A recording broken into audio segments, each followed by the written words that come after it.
What is going on, guys? Welcome to the Wednesday night live stream. Hopefully everyone's having a wonderful Wednesday.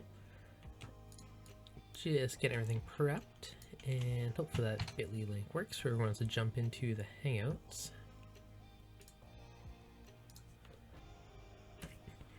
So today I wanted to dig in and talk a little bit about humidity and reef tanks.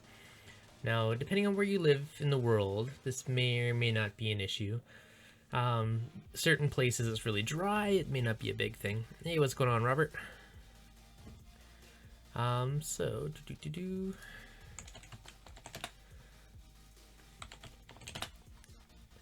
So in certain, also it really depends on the size of your tank, how many tanks you have, and all that type of stuff.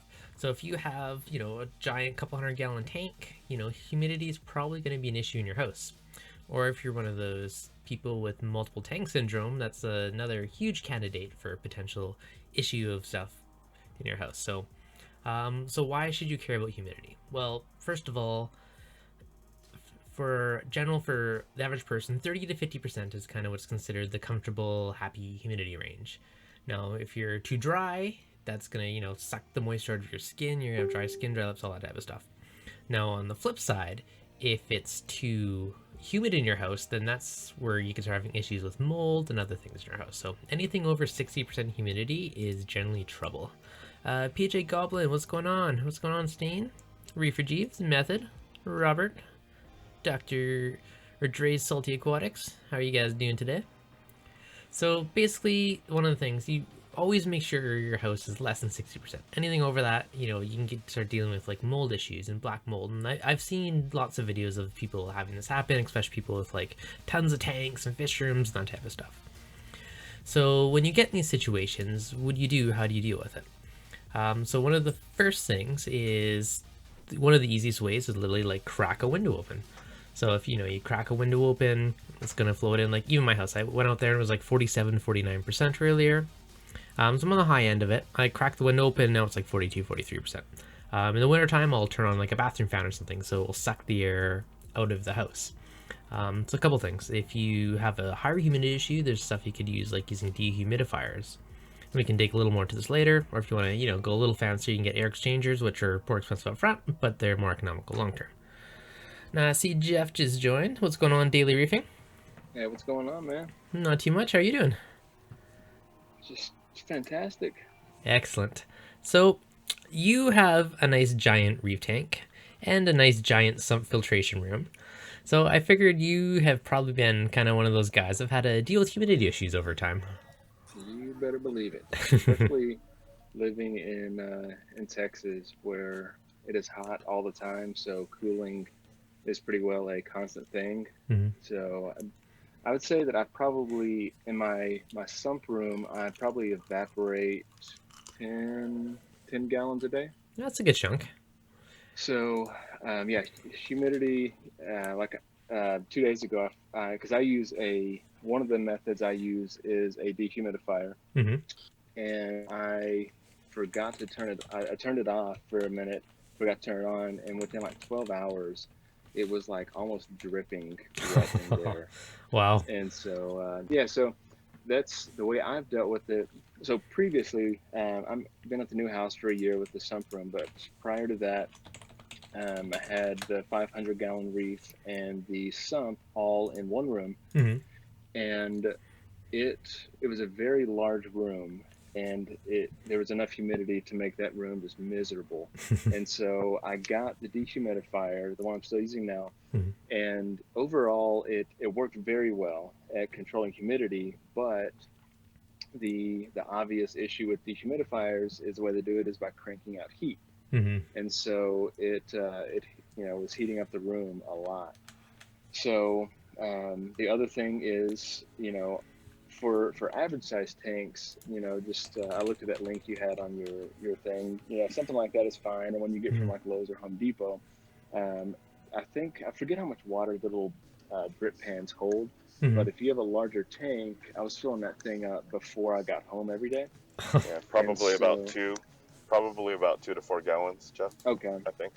So what I ended up having to do to avoid having to empty that thing out twice a day I had to get creative, and I kind of hid it, but I used a trash can with 2 level switches and a pump, and I had all the condensate drip into that trash can, and then I just had a simple silicone hose going through the wall, and it tied into a drain line up in the attic. Yep. And so it would just, just like ATO or something else, like it would just turn on a switch and pump all the condensate water out. Something I've heard people talk about on and off is, hey, can I just, because most dehumidifiers have a water hose connection on the back for attaching a drain line. Yep. I've heard time and time again people asking, hey, why can't I just have a closed loop and have the condensate drip back into the tank? And so I thought about that before I heard other people talk about it, and I tested that water, and it was like off the charts in ammonia. Oh, really? So I don't know what the situation. I don't know if everyone is like that, but for me, I'm assuming the bacteria that just grow in there in a moist environment, crazy ammonia. So I would not recommend dripping condensate back into it. I've never heard people doing that, but that's good to know. Yeah. So. And again, if you don't have a massive system, it's not a big deal. But it was just such an extreme thing. I look for some way to not have to, dump that pan twice a day. Yeah, no kidding. So, yeah, that's what I did. I eventually, it was miserable in that room, and so I ended up getting basically running a closed loop from my sump and ran some piping through the attic into another room and ran a chiller in another room to get the heat out of there. Yeah. Like it was not ideal. So that was then. If you have some way to vent the hot air out of a room, that's a good way to do it. So that's the cheapest and easiest option is a dehumidifier. At the current setup, I employ that same dehumidifier, which again cranks out heat, but then I've got a mini split AC unit that's what I use for temperature control, and that also pulls out the heat that thing's producing, so it kind of offset each other. But they're kind of fighting each other at the same time as well. Exactly. It's inefficient because it's getting rid of the humidity, but I've got heat. And so you had mentioned the heat exchange or the heat recovery units. I'm going to look into those. I'd also thought about just a plain old, vent fan to just evacuate the air every 30 minutes or something. So if you're in a hot climate, actually one quick thing, Justin, thank you very much for the super chat. Much appreciated, buddy. On that one note with the heat exchangers, I mean, if you're in Texas, if you're in somewhere it's a hot climate, really just exchanging the air is all you need, right? Or even just pumping the air out, but you got to make sure you have somewhere for the fresh air to come in as well. Now, if you're in a colder climate, there's the heat exchangers kind of ventilation things, which they have like a little radiator where they warm the cold air coming in and then they get rid of the moisture. So you get fresh air coming in that's already heated. So they're not cheap. I mean, they're like $800, $1,500, whatever they are, but they consume, but it's only a couple fans and a radiator. Like it consumes a lot less energy than dehumidifiers were. So I mean, long term they're cheaper, but they're more upfront cost. But I've seen people with large installations use those. I need to look into those. I did for like an afternoon, and I already had the mini split and the dehumidifier, and they work. And so I've just basically been lazy and looking into it. But really, I think that's what I need, because if you just have a vent fan, especially in the summertime, because my fish shack is not airtight, and so it's just pulling in. It would just pull in that hot air, and that's just pretty inefficient to have to recool it. So I think an air exchanger would be the ideal situation in my setup. Now, one other kind of cool thing that I found too, you can get bathroom vent fans, the humidity sensor in it, so they'll turn on their own when it's too humid, which is kind of cool. Yep. Yes. So it saves you worrying about it too, right? So it's not just blowing away all your good air if you don't need to.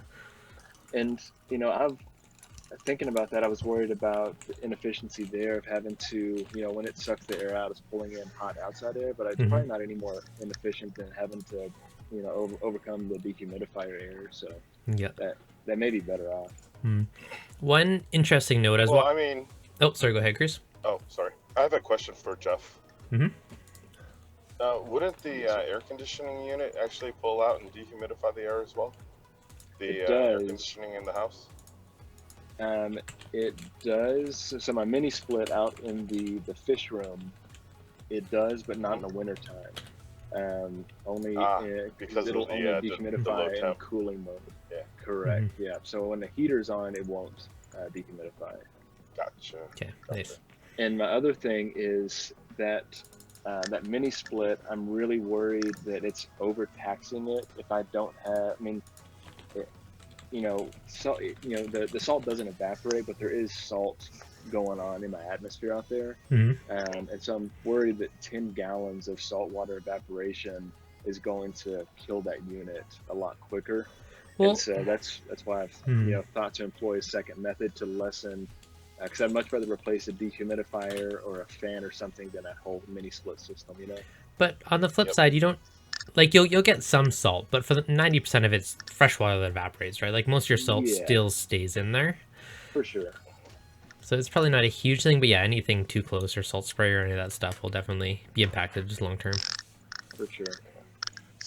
Yeah. See what we do, being that our systems are like ammonia deficient. We actually do that, but we pass it through Coopersorb. The copper absorber off of the dehumidifier. We also do vent out the hot air, for the room, so it's not retaining that heat. Kind of like what you were saying, to vent it out. You pass what through Coopersorb?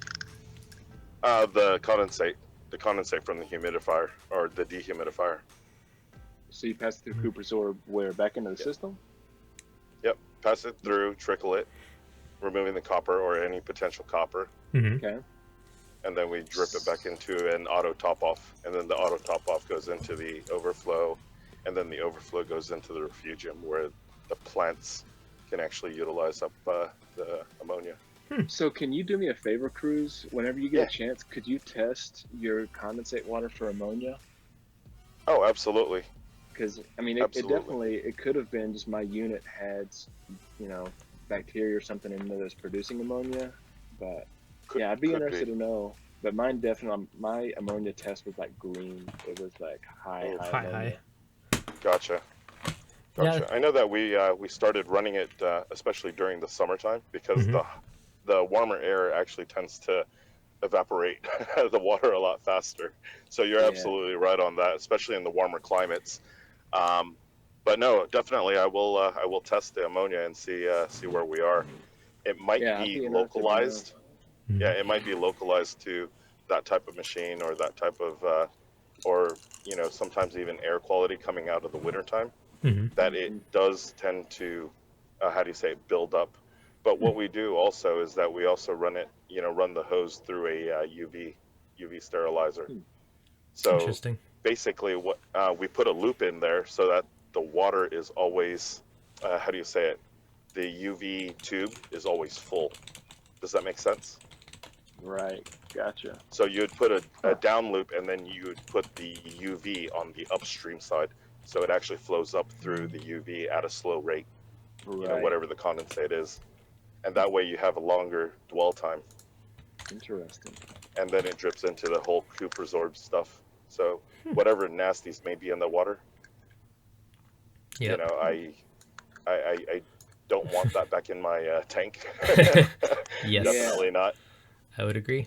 So I always overlooked it and never really tested it.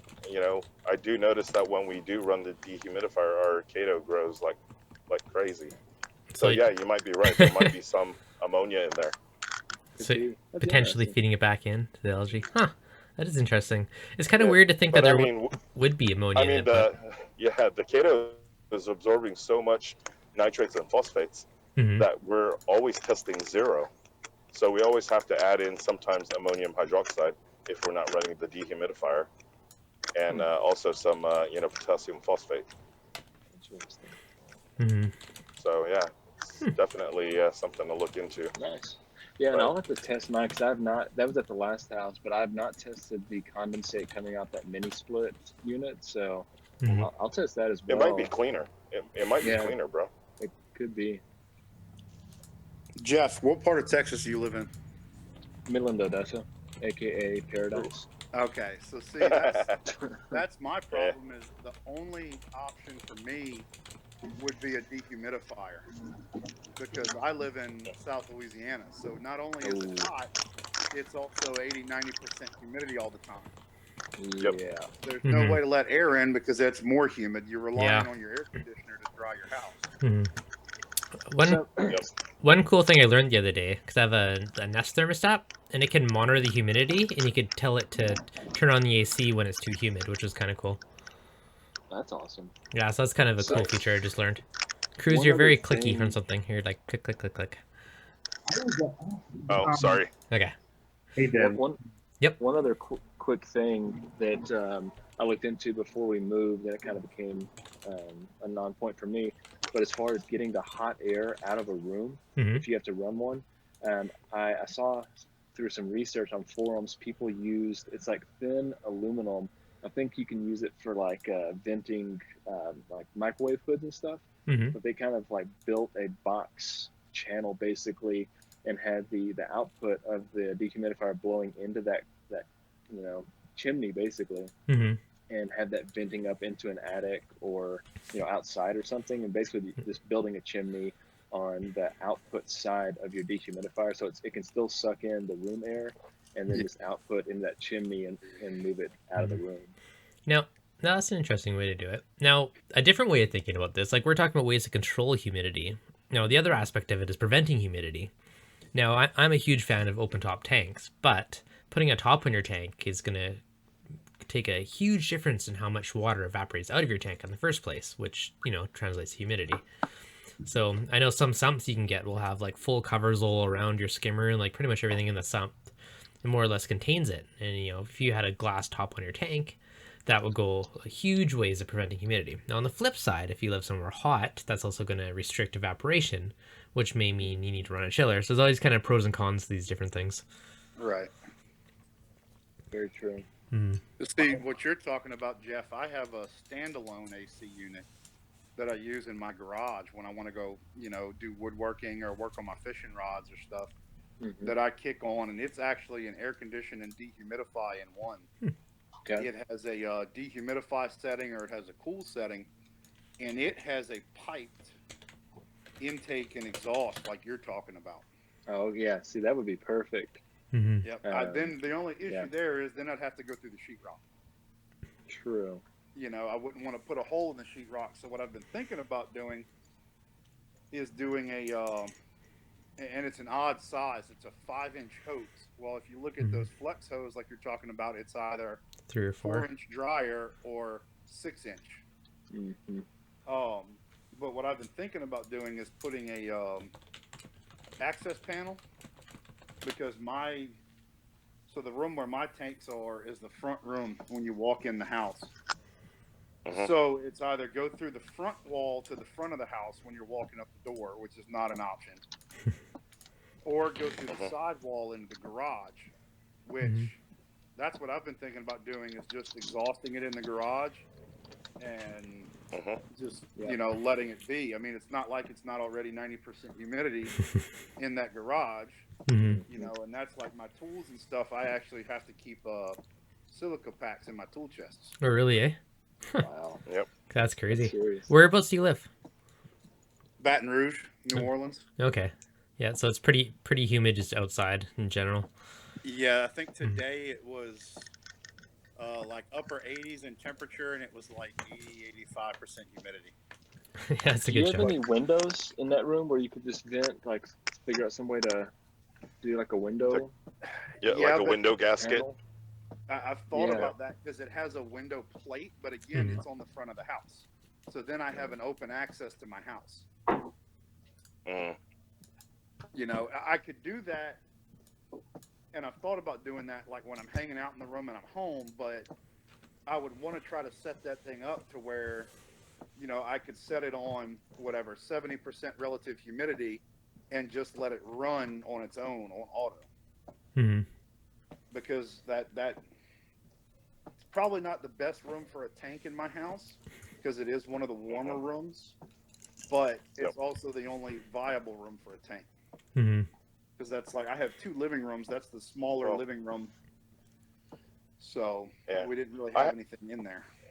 I have an idea also. If you guys are just ejecting the water out, grab a rain barrel, put it in there, and then water your plants with it. Yeah, Ejecting what water?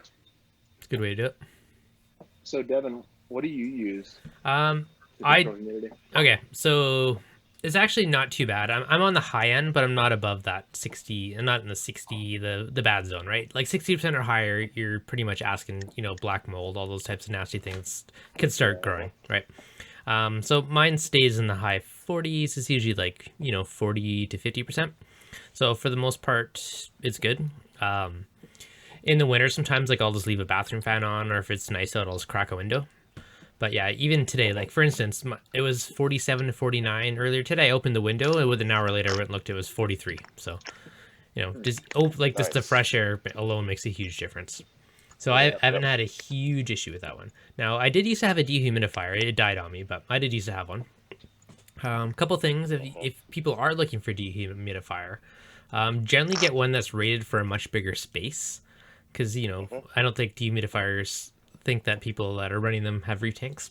So, if it says it can do, your room's 500 square feet, buy one that can do 1,000 square feet, for instance, right? Like you always want to overkill it. Another thing, like Jeff was saying earlier, you don't want one with a tiny bin, right? You want one that you can, don't have to empty Drain it. or something. Yeah. Yep. So you want one that you can either not have to empty, maybe once a day max, or one where you can screw in a hose and pipe it somewhere else. So maybe down a drain ideally, and not have to worry about that part. So a couple things to consider if you are looking for one. But yeah, definitely make sure you buy one that's rated for a much bigger space, because you have a much more humid environment than the average person. For sure. So how about you, Chris? Have you said you guys use, was it the exchangers or the dehumidifiers? Yeah. Now, do you just have one big one, or do you have multiples? The actual Or dehumidifiers. Mm-hmm. We have multiples. We always like to do redundant. Yeah. Where, people would go, oh, I just want one big one. And I'm like, no, I'd rather have multiple small ones. Mm-hmm. So, you clean one, the other ones are still running. Yep. You know what I'm saying? Nope. Especially when it comes down to, sterilizing and stuff like that. We do utilize hydrogen peroxide on the plates. I know that they say, oh, don't do it, but then we rinse it real quick with RODI and then run it, because then there's enough, impurities in the air to actually neutralize the RO. And it also, condenses. So, yeah, I don't see an issue with that. I think the constant immersion in RO would actually eat away at the copper plate, but not just rinsing it. Good to know. Let's see. Yep. So So yeah, does pass your it through a Cooper's orb UV sterilizer. eventually? go Sorry, ahead. Chris. Oh no, go. Does your Cooper's orb eventually change color? Like, is it pulling out metals? Yeah, Okay. it is. You can see it, but we do it with trickle bar. Okay. So it actually goes Gotcha. over the entire bed, and it's not Okay. just like one slug of stream. And we also utilize cloth right on top of it, Mm-hmm.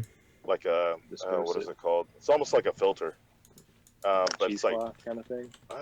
yeah, but a little bit finer, because water could pass right through it anyways. But yeah, just in case there's any chunk metals, any dust particles that made it into the water, so on and so forth. At least it doesn't go in and clog up the Cooper's orb. Does that make sense? What is Koopa's for orb? sure. Yeah.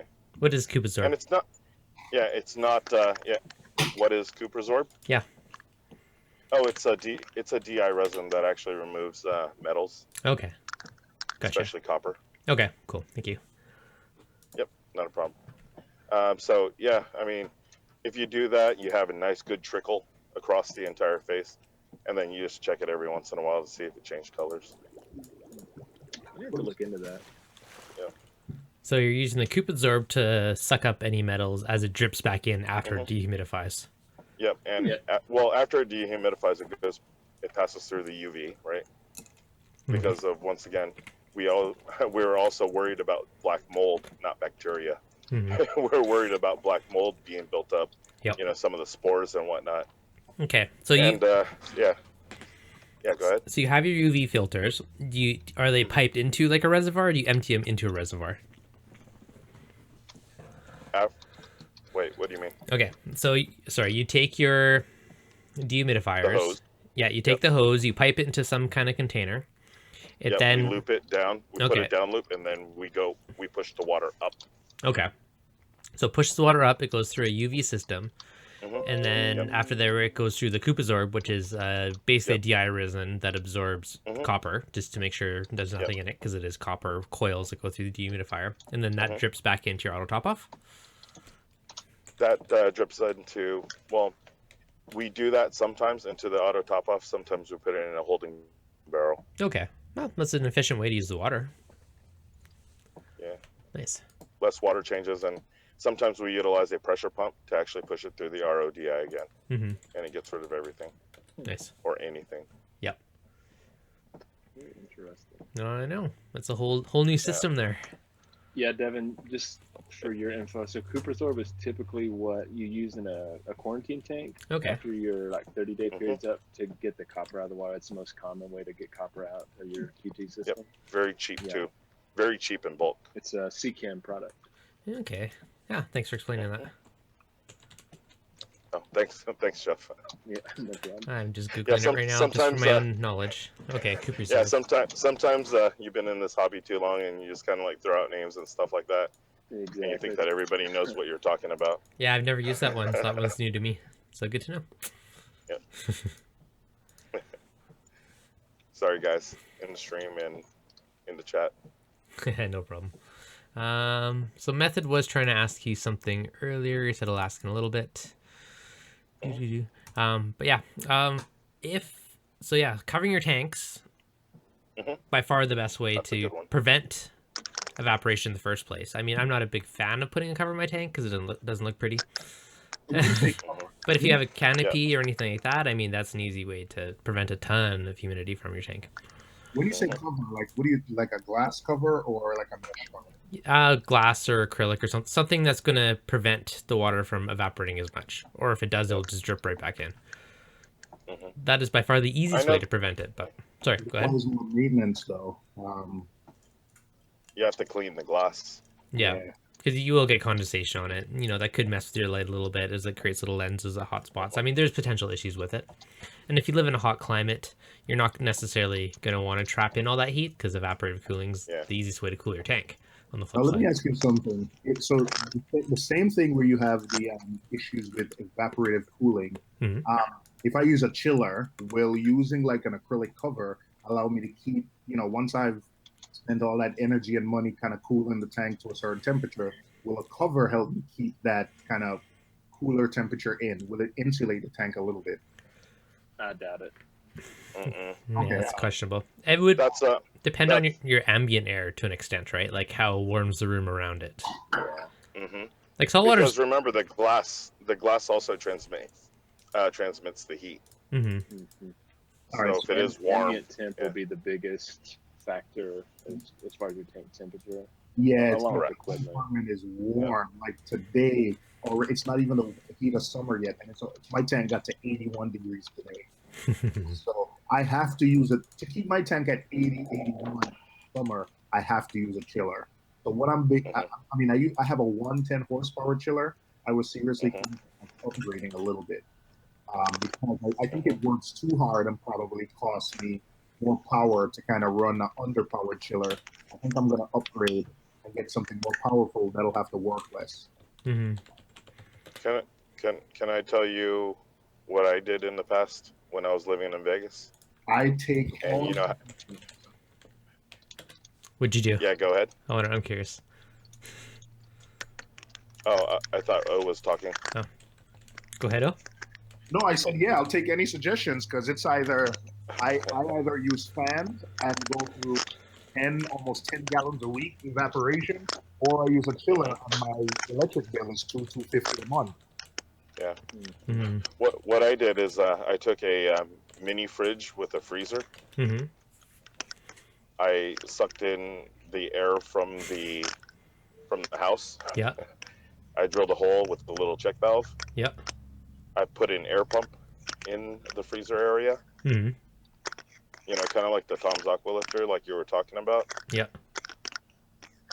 And I pushed the cold air in through a wooden air stone. Nice. Making the air close to about 30, less than 32 degrees. Huh. Nice.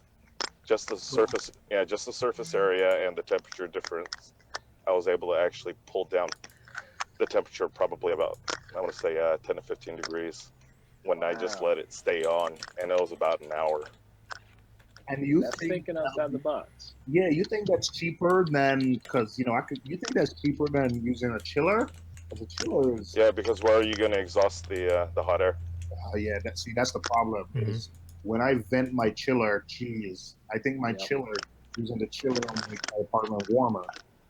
Yeah. Definitely. So where we put that mini fridge was in the bathroom downstairs adjacent to the tank. And remember, I had a 550-gallon tank. So it would take a little bit of time for the temperature to go up. But as soon as it goes up, I put it on a temperature sensor, right? As it goes up, go ahead and turn on the air. As soon as it reaches the threshold, a set point down below, cut it off.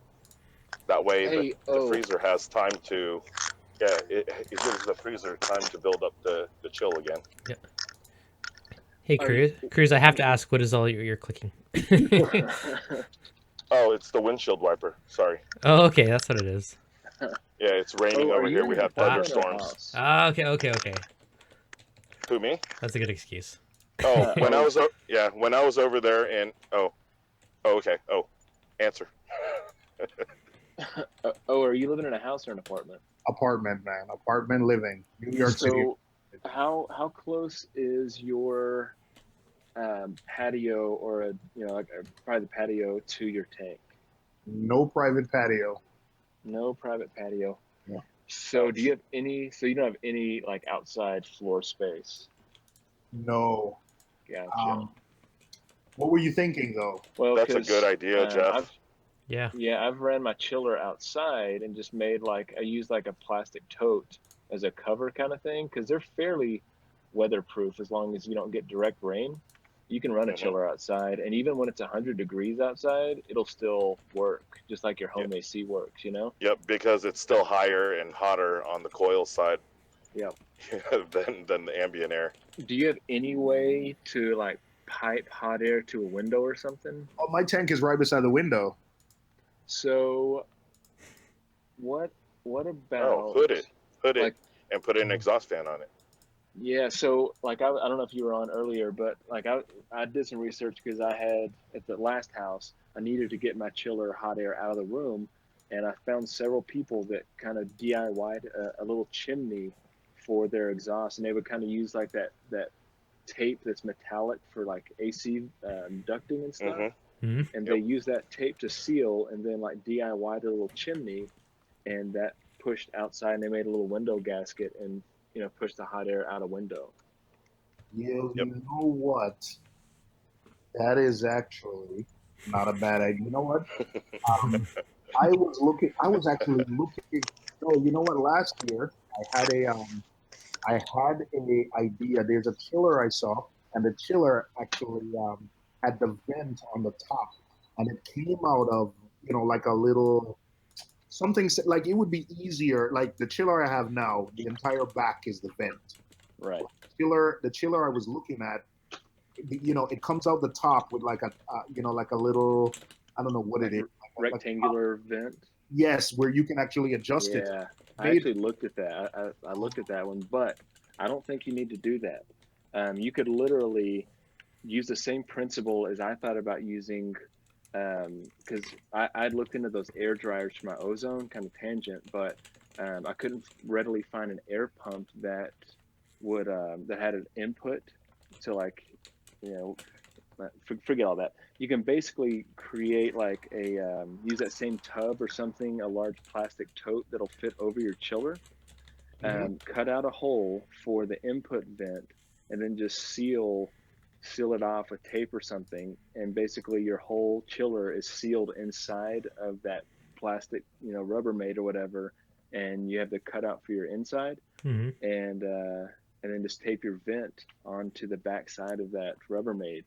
And I mean, that's a really simple way to do that, because I know what you're saying, that small rectangular confined vent would be easy to vent out, but if you can if it's it's unsightly, but if you can hide it, then yeah, you can just kind of do that, make a cutout for an inside, and then just use a Rubbermaid sitting over it. It's like a little igloo on it, you know.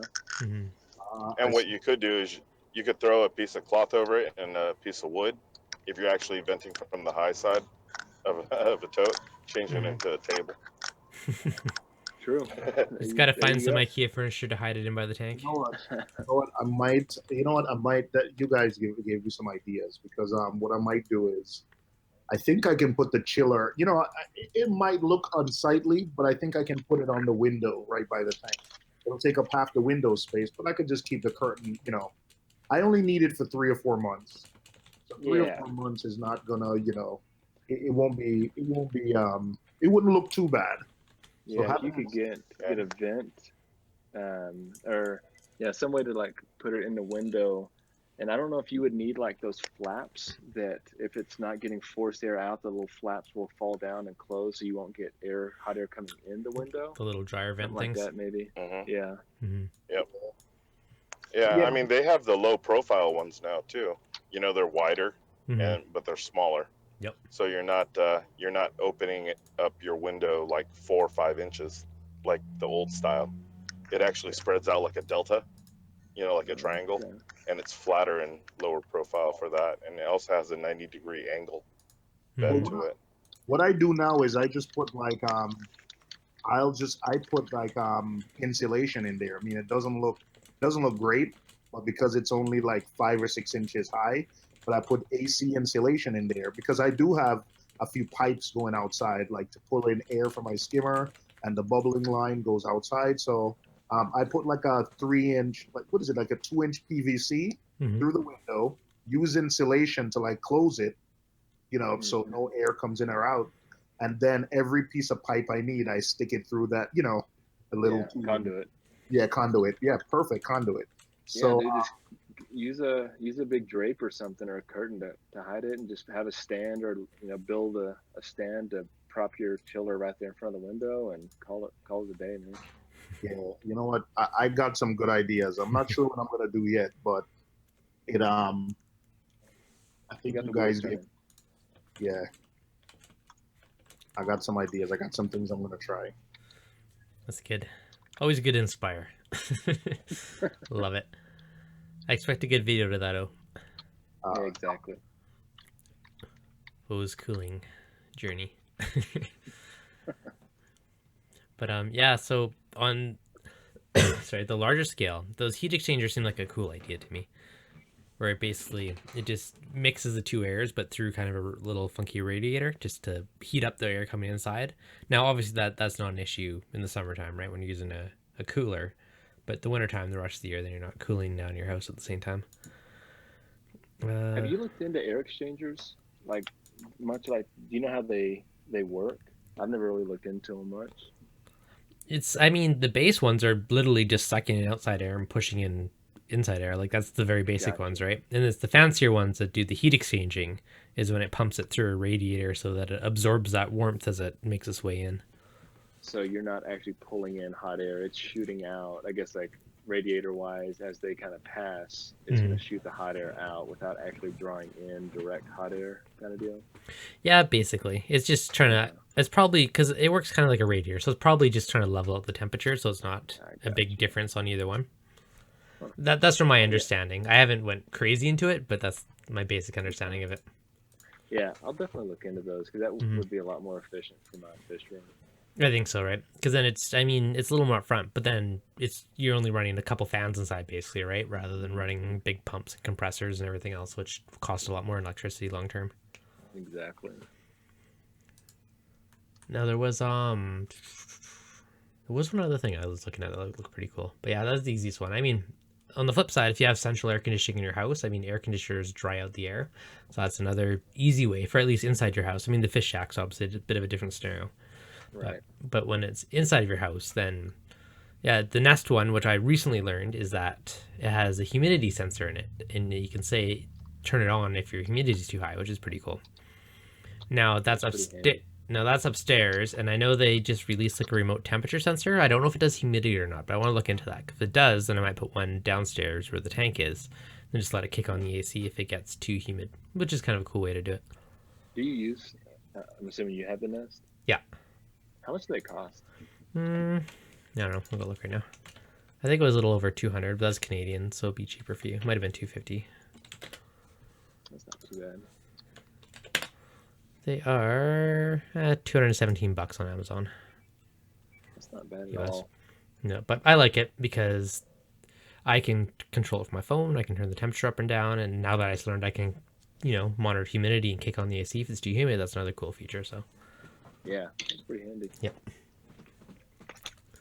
Oh, that's kind of a funky way to go.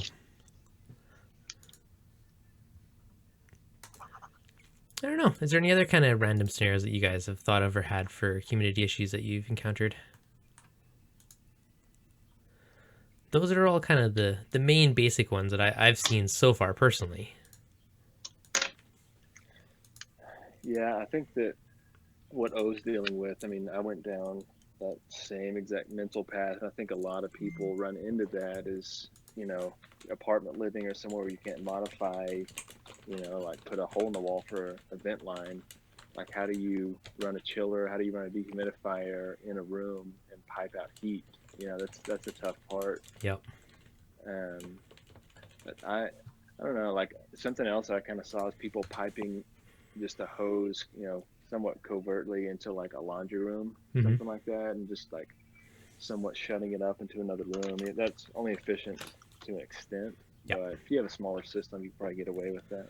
Well, I mean, on a small enough system, it's not really an issue unless you live in like, New Orleans or LA or somewhere that's super humid to begin with. Then it's probably more of an issue.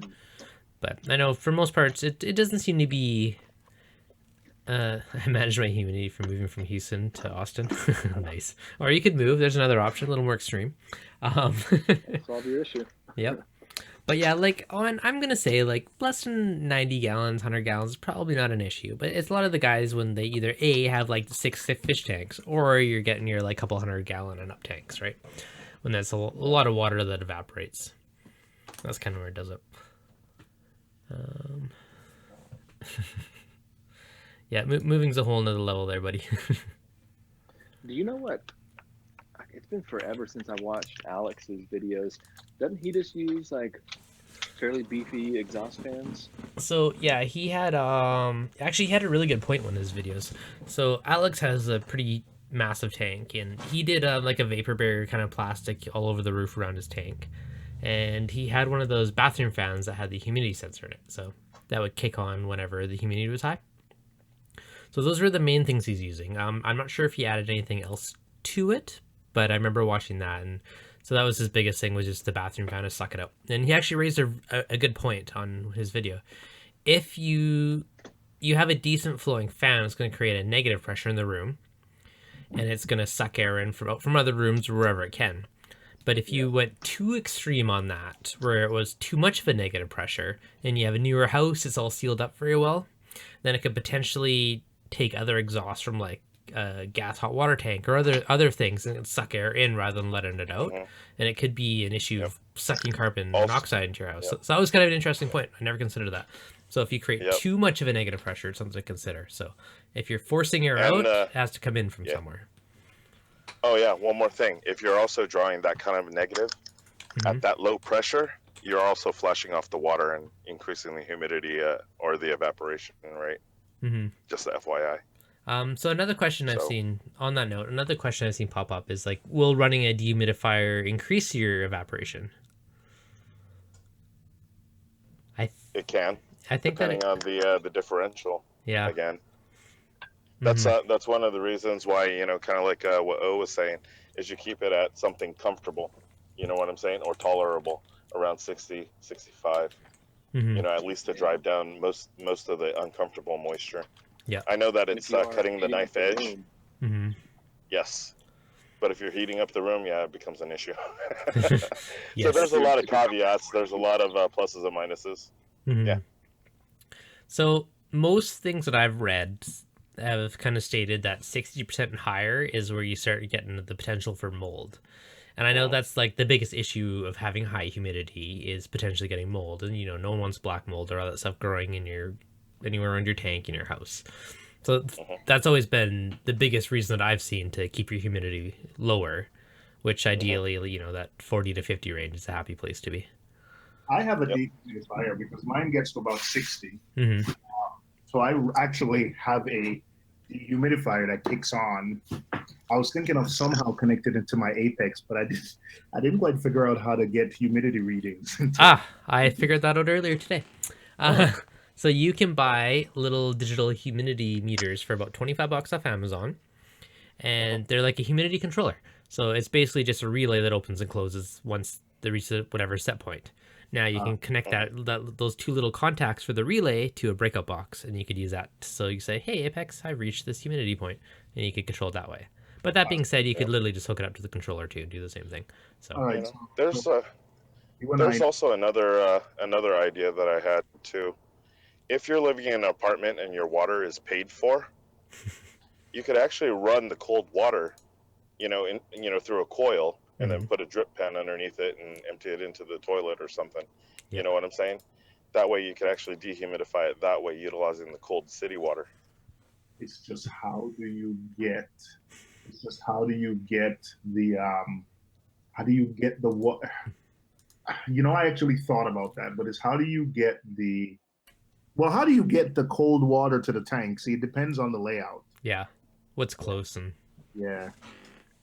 I'm actually, I don't think I'll be here for more than another year. So whatever I'm doing now, I'm not looking for anything permanent. It's something Copper tubing. Now, would you trust running copper tubing through your system? No, not through your system. Right at the close to your tank for the air, because remember, it'll as it condenses, it's actually drawing the air towards the cold air because you're dropping off the water. Yeah. So everything always goes from a high concentration to a low concentration, typically in this world, anyways. And what is happening is you create a downdraft because the air is, so it's going to constantly be pulling down. And then you put it into a pan or run the bucket hose to the freaking toilet or to a floor drainer. Yeah. Just another idea. Yeah, no, it's a good call.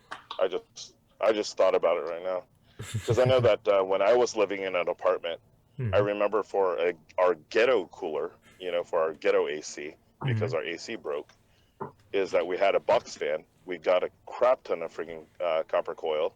We stretched it out a little bit to the box frame, taped the corners up where the coil wasn't touching, and then we're drafting, we're running the cold city water through. And I believe that the city water at that point was around 50, 52, 53, 54 degrees. So that was enough cooling to keep us through the 115, 120 degree weather. Nice. Yeah. Just an idea. Now, an idea. I've seen another kind of funky idea on the note of the ghetto cooling.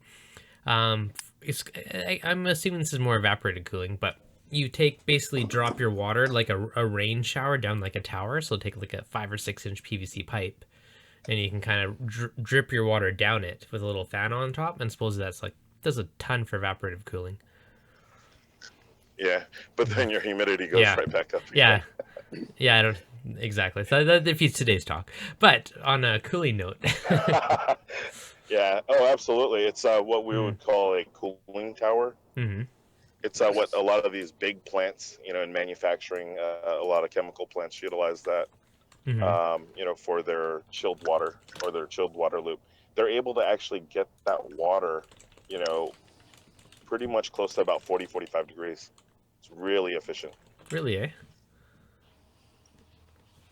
Yeah. All kinds of interesting ways to make it work, eh?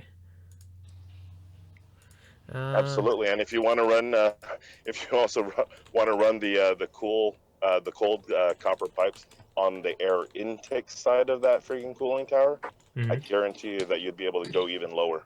Really, eh? Huh. It's an interesting way to do it. Now, okay, so people that have central air, so air conditioning built into their house, that is probably, I mean, one of your easier ways to do it if you're running it anyways in the summer, right? Because that air conditioning dries out your air. Same thing like in your car when you turn on defrost, your air conditioner's on as well, because that's sucking the moisture out of the air to prevent your window from fogging up. Hey, Nick.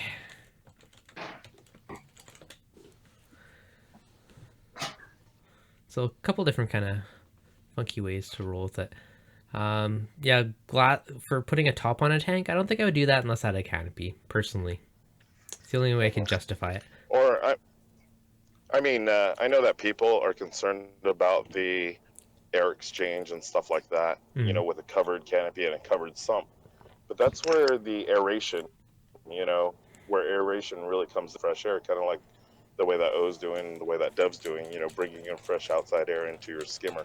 It increases the oxygen, so there should be enough oxygen positive potential to actually drive it back into the water.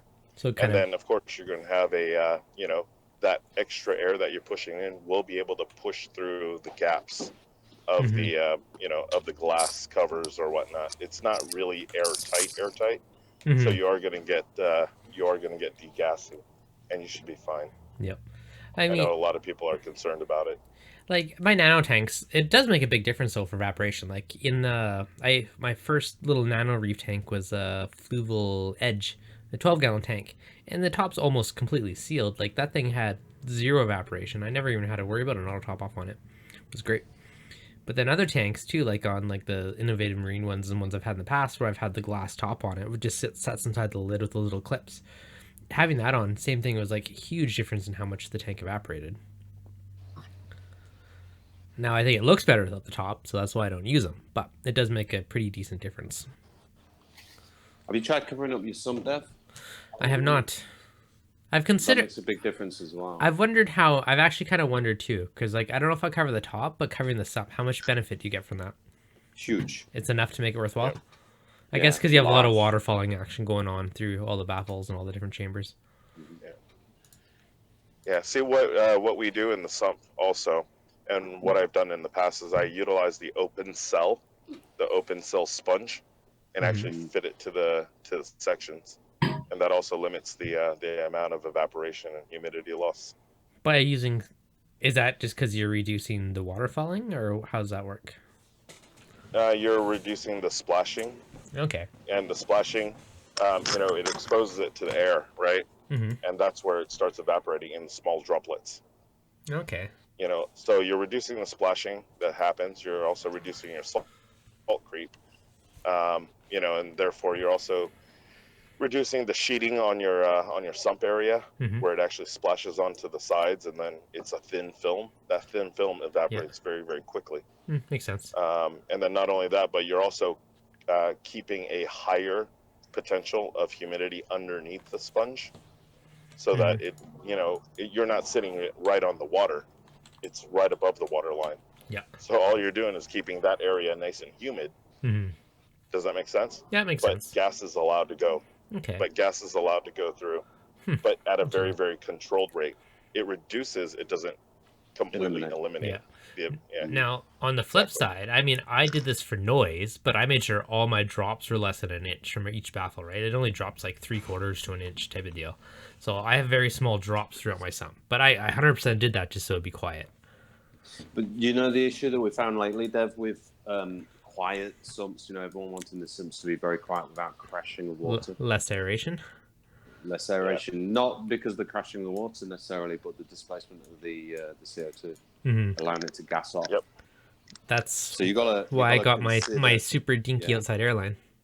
Right. So you gotta consider one against the other, right?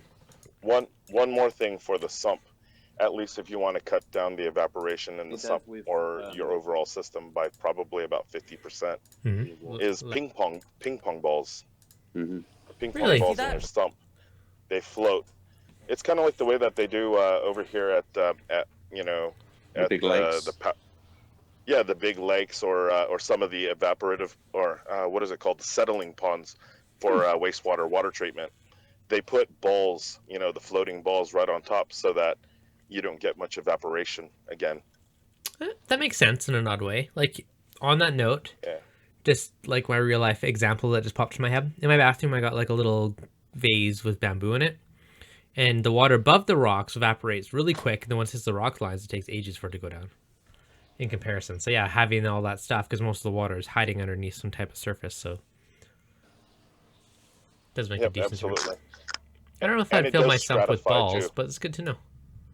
Yeah, it does stratify though. Mm-hmm. You know what I'm saying? Like the humidity is heavy, right? Yeah. The humid air is pretty heavy, and it kind of creates this layer. And if you could actually keep the layer from being disturbed by air or air movement, then you're doing pretty good. Mm-hmm. It keeps the rest of the water from wanting to evaporate. Yeah. Oh, that's a good way to do it.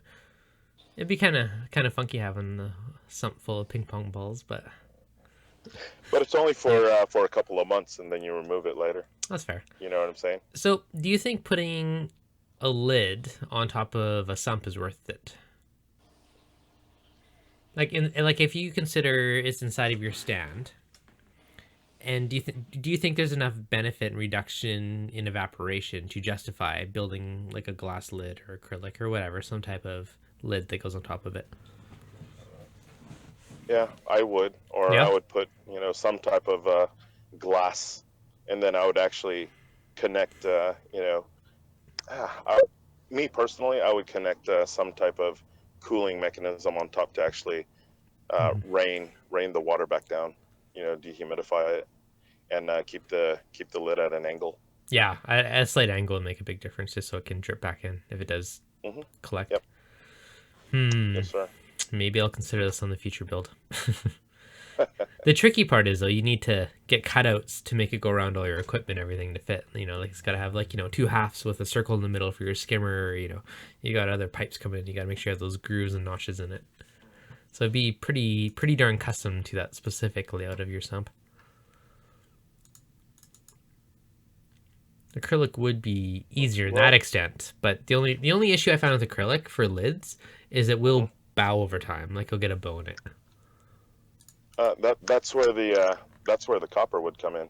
It would actually add rigidity to it if you're actually running a cooling type of system. Yep. Yeah, you'd be able to pump the water through, and the copper pipes will also give you rigidity and will allow it to bow. Just utilize a little bit of epoxy or a little bit of thermal epoxy. Yep. And that's enough of a temperature drop to actually condensate the water back into your sump. No, that's true. Dano was thinking, particularly where the drains come in, splashing would create a lot of evaporation.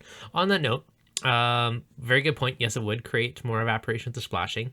Now, I always put my drains underwater, just like an inch under, whatever, half an inch, doesn't matter. As long as they're below the water line, then you don't get the splashing, and they're quieter. So that's how I've always done my drains. Just like a little side tip on that one. Otherwise, yeah, they will be pretty loud and crashing and water falling. But yeah, it makes me laugh because I realized I'd done these things, but for completely different motivations at the time. There's also the computer cooling fans and the computer cooling grills. Look into that as well. I have for the plate cooling. I have a 240 mil fan on the side of my stand that will kick on if it's ever too hot. It's never turned on, but it's there just in case. Yep. Yeah, I you know which ones I'm talking about, though, right? The water chilled cooling for the graphics card and everything else. So I have a buddy that attempted this actually. He tried to use like a Petri cooler type of thing with like it on the outside, and to take the water from the inside of the tank. So he glued it to the glass, but it didn't work well enough to justify it. But yeah, he did a big experiment to see if that would work to kind of cool the tank. It's kind of what they use in some of the water coolers and stuff. So yeah, he actually did it. But yeah, I don't know if it was just, it didn't, I think it heated up too much and it just didn't work quite as well. But it was an interesting experiment. You know what's also cool? The glass dipped one. The glass dip heat exchangers. Yeah. Because they utilize the copper core in the middle, right? For the good thermal transfer. The glass actually adhering to the freaking copper is able to actually pull down the temperature a lot better than just the copper coil itself. Yep. Because it does have some mass. So yeah, if you could do it that way and have a heat exchanger or a chiller or some type of cold water system, hooked up to that heat exchanger, you'd be able to pull down the temperature in your tank. Yep. So and you don't have to worry about the copper corroding. No, very true. Aussie Eco Chiller that goes outside. Yeah, if you have a chiller, it's definitely ideal to have it outside. Otherwise, you're just pumping more heat into the room that the chiller's in. So it's kind of fighting itself to an extent. So if you do have a chiller, I mean, ideally it's not in the same room as your fish tank or it's outside. So you're actually getting rid of that heat somewhere else. And on that note, if it's getting hotter in there, I mean, your chiller's on more and you're going to evaporate more and it's going to be more humid. So they sell them on eBay calling them chillers. Yep. Trickle Tower Spray Bar, 2 big fans on each side. Those work surprisingly well. I've never actually built one. I've debated it just for fun. But yeah, a lot of people said those Trickle Towers work actually very well for cooling.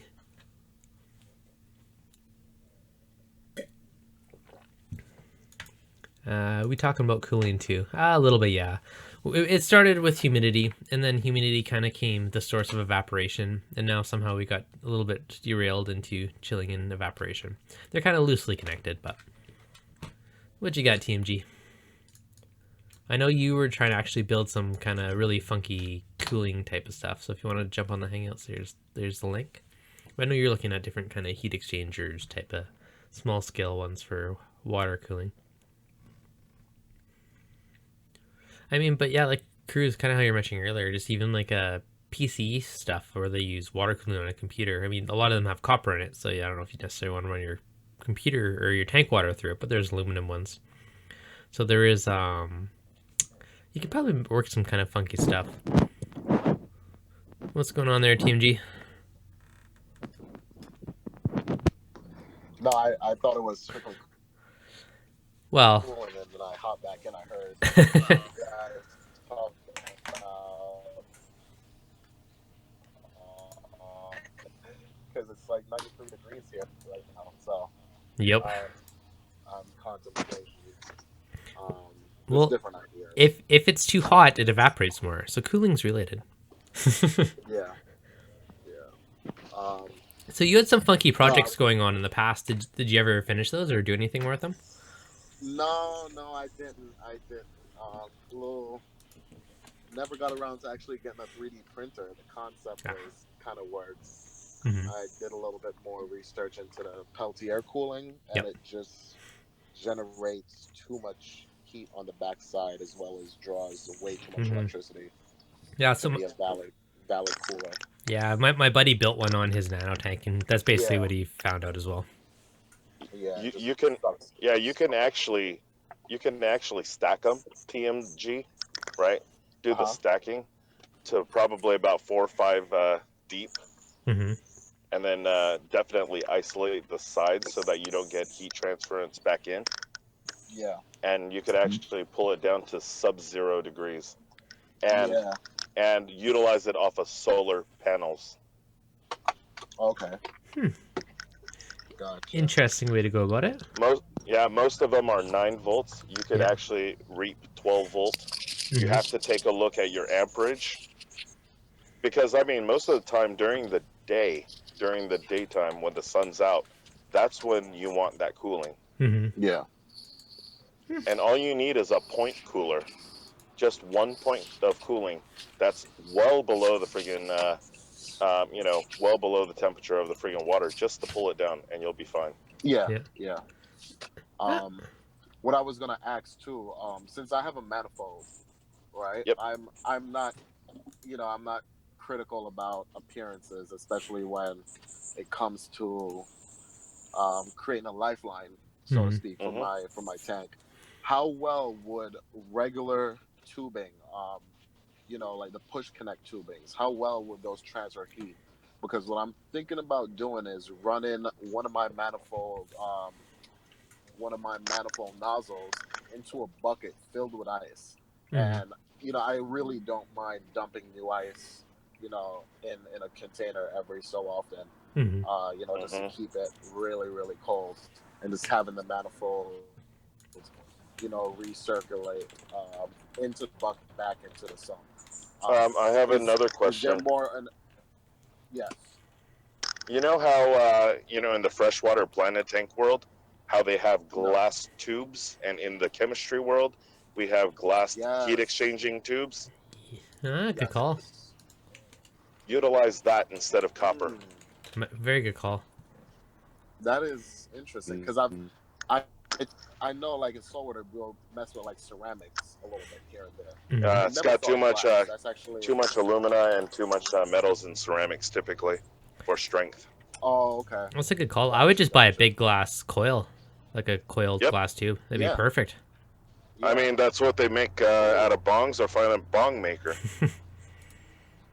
Yeah. Not kidding. I just Googled spiral glass tube, and there's tons of them out there. No, Google bong maker. Google bong maker. Water bong. Anyways, no, sorry about that. No, it's definitely the spiral one that Dev was talking about. Typically, they utilize it in condensing gases in, at Frey Scientific or Carolina Scientific. You'll be able to find it on a lot of the chemistry sites. Now, since it's going to be continuously running, you don't necessarily need a large contact area, since it's not going to be something that's on and off, where you want a larger. Well, why don't you hook it up to a temp sensor or temp probe? It's going to be continuously running. It's coming off a manifold. Yeah, I would say just hook it up to a temp probe. When it reaches a certain temperature, you don't want it to fight the heaters on your system. Yeah. No, very true. Okay. I mean, that's not going to be the end of the world. No, but I would say just a decent size one. Go ahead. The thing was empty. You're breaking up really bad.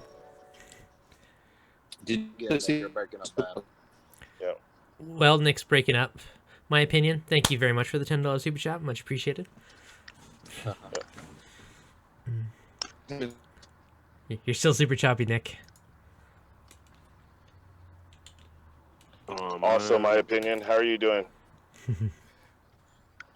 My opinion's in. Yep. In the house. Yep. Yep. I'm a fan of the what I said for sizing. Oh, sorry. Oh, sorry. For the sizing of the coil, whatever the width of your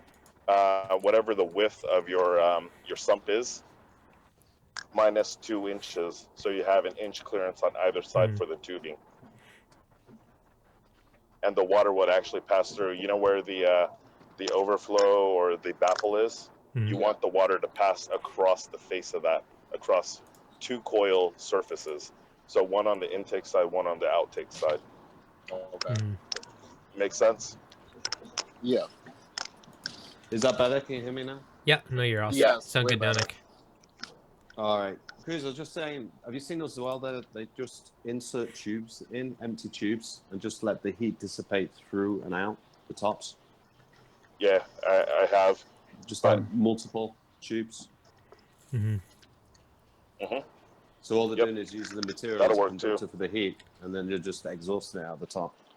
Yep, just utilize a fan at that point. Yeah, just physical transference. You have me Googling glass spiral tubes now. I'm curious how much they cost. Well, that's what I'm saying, Dev. You don't have to use spiral tubes. You can just use a rack of straight tubes, which would be cheaper, and just place them in, and you've got, like, say, 10, 12 a big grid. Tubes. Yeah, they'll just exhaust the heat out. Yeah, you can use a little silicone hose to kind of hop over top of it, and you'd be good to go. Yeah. Sorry, go ahead, Tim G. Cruz, No, I was saying, thank you so much. That would require the ambient temperature. Yeah, that's why Cruz was saying if you use a fan to create that movement of air through it, across it. Yep. Cruz, thank you very much, buddy. Thank you, much appreciated. Yep, you're welcome. This what did I do? Did I get in trouble? No, you. No. You have Although I'm not gonna lie, you guys have got my mind going on all kinds of random projects now from the stream of stuff to build. That's what we love. We love having the Reef Dude. We love having the Reef Dude, having stuff to put out new videos on. No, the wheels are turning all right. And I mean, if O's having problems with that and he has free water, you know what I'm saying? He could also pass it by, you know, when you're watering the plants and you have that waterer thing, or, you know, like a 55-gallon bucket or something, and you could put the overflow towards the toilet so that, you know, any overflow or overfill will go into the toilet or into a sink, a utility sink. You should be able to do it that way as well, and just run that glass coil into your tank or into your sump. I mean, the easiest and cheapest way to cool your tank, is to use evaporative cooling, right? So if you're using fans or something to blow air across your tank, it's going to evaporate quicker, which the downside is it's going to, you know, make more humidity in your room, right? But if you're not worried about humidity, even, you know, some PC fans or whatever blowing air across it is pretty safe. Yeah. Right? And that's going to be your easiest way to evaporate. If you have free water, that's even more cheap, because enough pressure could actually push the water through the tube. True. And you don't need a pump. You don't need a pump at all. Yeah. Although if you pay for water, there goes that plan. Absolutely. Yeah. Absolutely. Unless you're filling up, like, say, a lake or something, you know, like a pond in your backyard, and you're doing auto top off there. Yeah. Run it through your freaking, your chiller first, or your glass tube spiral. Let it run through there and then back out. Well, actually, here's an interesting one. I've seen people do some insanely crazy computer cooling builds where they've ran copper pipe like through their yard, like out literally into the ground. Now, there's no reason you couldn't do something similar on a big reef tank, right? Like, no, definitely. It's basically like geothermal reef tank. Yep, geothermal cooling. Now, you actually spiked my something I was going to say before. If you, let's say you live in a house, and you have a sub, you know, like a basement. Basements are notoriously cooler than the main level. You know, so be like a good idea. Just plumb something down there. You know. Yeah, even now in the basement, like I literally have no issue with keeping it no heat issues. But now I am kind of curious when I move it upstairs if it's going to be an issue later. Yep, might be. Here's a stupid idea. You know your toilet. You know your toilet. You know the reservoir in the back. That's pretty cold too. You could pipe always it to the tank. Whenever you flush the toilet, it cools your tank. Yeah, I mean you could put a little water pump in there that has a high enough friggin' head. You know, basically push it through another cooling medium or a coil or something. You know, a glass coil or glass lined even if you're utilizing copper, you'd be able to utilize glass or a glassing type medium to actually cover the copper, you know, and keeps it from being exposed to the salt water. I've seen a lot of people doing a lot of glass blowing lately, or maybe it's just me and Google seeing that I'm like looking at glass blowing. So it gives you more. But yeah, it looks pretty cool. Huh? No, that's pretty cool. Yeah. Now, we definitely need a replacement for copper, man. Now, on yes, sir. A bit off topic here, but now for the whole geothermal thing, I've seen people pipe into their hot water tank and use that and run a loop through PEX or whatever through their sump to heat a tank, and that's like a super efficient way because you're heating that anyways in a hot water tank. So I mean, if you live in a colder climate, that could be a great solution to heat your tank rather than using electricity and heaters. So I thought that was kind of cool. But having like a geothermal reef tank would be kind of a cool thing to do. Yep. Just don't plummet to a nano. Yeah, no kidding. Eh? little too extreme on some sides. It'd be good. How about you, TMG? You'll have like super stable temperature. Yep. Doing like plumbing it like a couple feet on the ground. No kidding, eh? Yeah. Jeff Daily There's Reefing. Also another one. Nope. Oh, sorry. No, I was just gonna say Jeff Daily Reefing. It kind of made me laugh in one of his videos a while ago. he was kind of saying when he was like standing by his barbecue where he ran the pipes underground, like the snow didn't freeze there. It was kind of nice and warm on his feet. Yeah. Very cool. I was gonna say, you know those solar tubes, solar tubes that heat up the hot water. Mm-hmm. You could also plumb it to one of those to heat your tanks during the winter, so long as the frost isn't on it. Yeah. Does that make sense? So long as the frost and snow isn't covering it, it will heat up. Huh. Good to know. That makes sense. Because you're just rejecting that solar energy down to warm it up. Huh, that's another interesting way, eh? You could just have like a little damper to close it if it's too hot in the summertime, I guess, and otherwise make use of that sun heat. That is a very cool idea for that little cooler. Yeah, the most interesting cooler I've seen though was it's kind of like a bulkhead. Mm-hmm. You insert it. Basically, you would cut your tank or your sump, and I think it's CPX makes it. I don't think they make it anymore. But it's literally like and this is why I said ceramic before. It's ceramic, and it's just like a tube that goes right into your sump or tank, and you had a PC fan on the outside of it. Mm-hmm. So it's basically cooling the ceramic, and the ceramic is in turn cooling the tank or removing the heat from the tank. Yeah, I think it's called CPX. I can't remember. Yeah.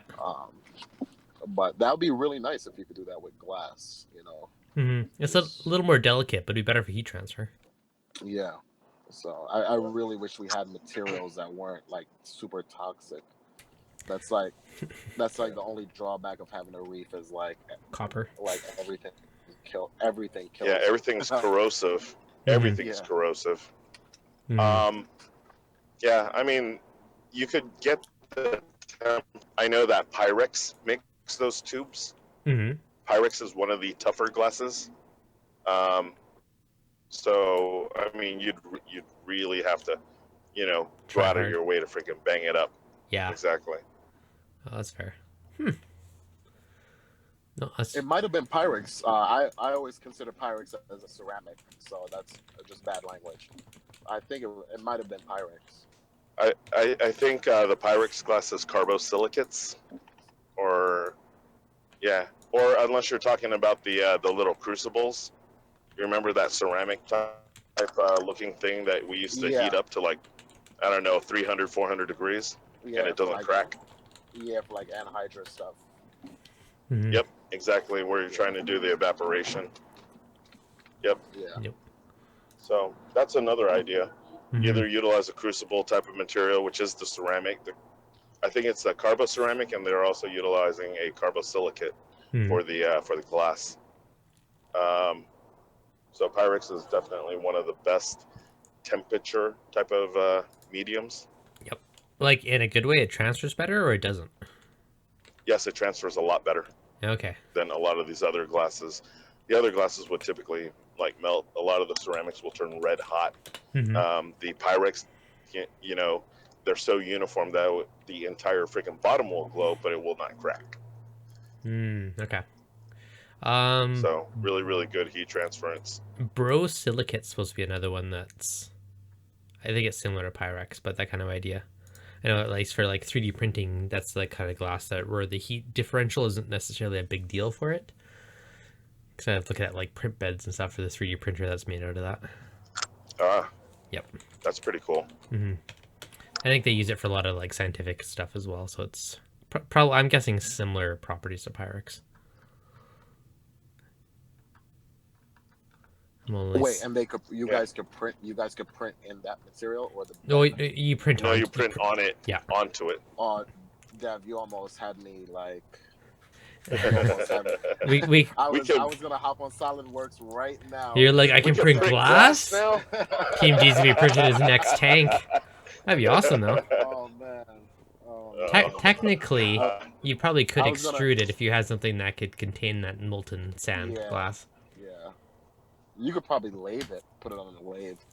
But you would probably need a special bit and all that stuff. Yeah. All kinds of interesting projects.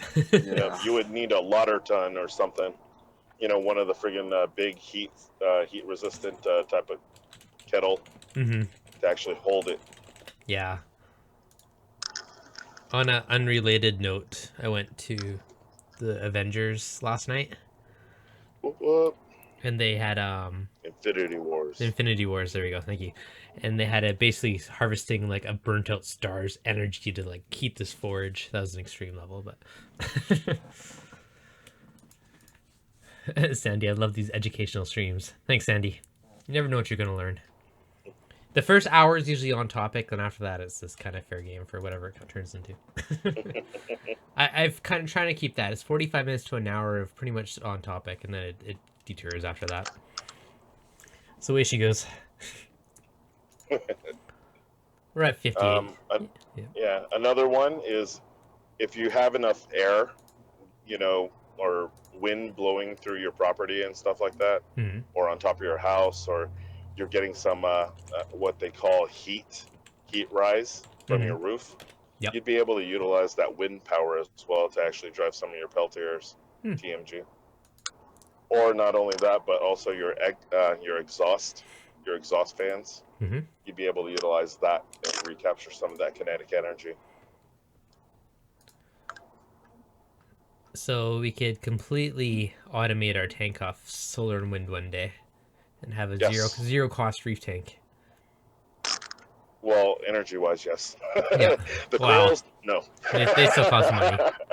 Initially. They still cost money. It's like a long-term investment.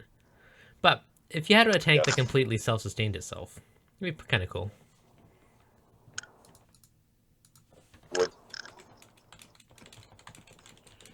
It would. But no, I mean, I've been part of a lot of the green projects and stuff like that, and we've done geothermal, we've done wind, we've done solar. I think the one that's the most, what I would consider the most effective, would be the wind. Yeah. Unless the wind's not blowing. Well, see, I would I mean, ideally you would have a stream with microhydro be like your prime, but second best, I'd almost say solar because, it depends where you live, right? If it's in a windy area, because, it's unless it's clouded over, obviously. I mean, sun's... For me, where I live, there's more sun than wind. We're the windy city. Okay, so that makes sense. Yeah. Yeah. So we wind than we do. Yeah. Well, you know what? We get a lot of sunny days too over here. Yeah. Or have both. I guess it's a toss-up. But once again, remember this too, Dev.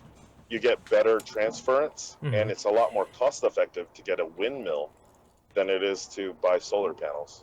Yeah, that's probably true. More watts per buck if you have the wind. Yes. So and less installation costs too. So here's another interesting one. I've seen people do sunlit reef tanks by either by a window outdoors, and I've also seen like sonotubes, like that redirect the sun, come down and light your tank through just natural sunlight. Yep, and if you like the blue color, all you do is put a blue pane of glass. Really? Huh. Yep. And actually run the actinic stuff to make sure that it's a cobalt blue. That way you could actually get the full or an 1/8 inch piece of glass, of blue glass. You'd still get the intensity. Really? Interesting. I wonder how much... And you also... It'd be interesting to try that. I mean, it's kind of an extreme thing to try, but it'd be cool. But I mean, with those sun tubes as well, you'd be able to diffract it so that it spreads over the entire tank. That'd be because cool. of the bounce backs and mirror wizardry. So I tried just for fun doing like I took the par meter out in the sun in like a small container of water. It is like ridiculous amounts of par. But I wonder how much par you'd actually get out of a sonotube. Like one of those skylight sonotubes. Like, do you think it would be... How much? Do you think it would... How much light? Yeah, like how much par or photosynthetic radiation. Like, do you think you'd be enough to sustain corals through one of those solar tubes as you're lighting your tank? I know that you... There you go. Yeah, you're back. You lose efficiency. sorry. Yeah, you lose efficiency on the reflectivity. Most of it's probably, every time you bounce off, one of the sides, you're losing probably about 10 to 15%. Yeah, off each bounce. So, yeah, off each bounce. Mm-hmm. So it depends on how good it is. Remember this: it reflects and debounces back into it. You know what I'm saying? Mm-hmm. So at the end, you get a lot of scattered light. Mm-hmm. Very so true. It's not this. It's not this huge directional lighting that everybody thinks it is. No, it's not. It's because you have a tube on it.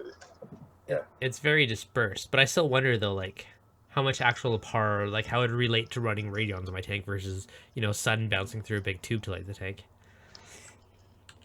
On a very sunny day without the tube, you're getting around 2300. That's on a very clear day, And then how much went to the tank would depend on the length of the probably tube. Probably around 14, 15. Okay.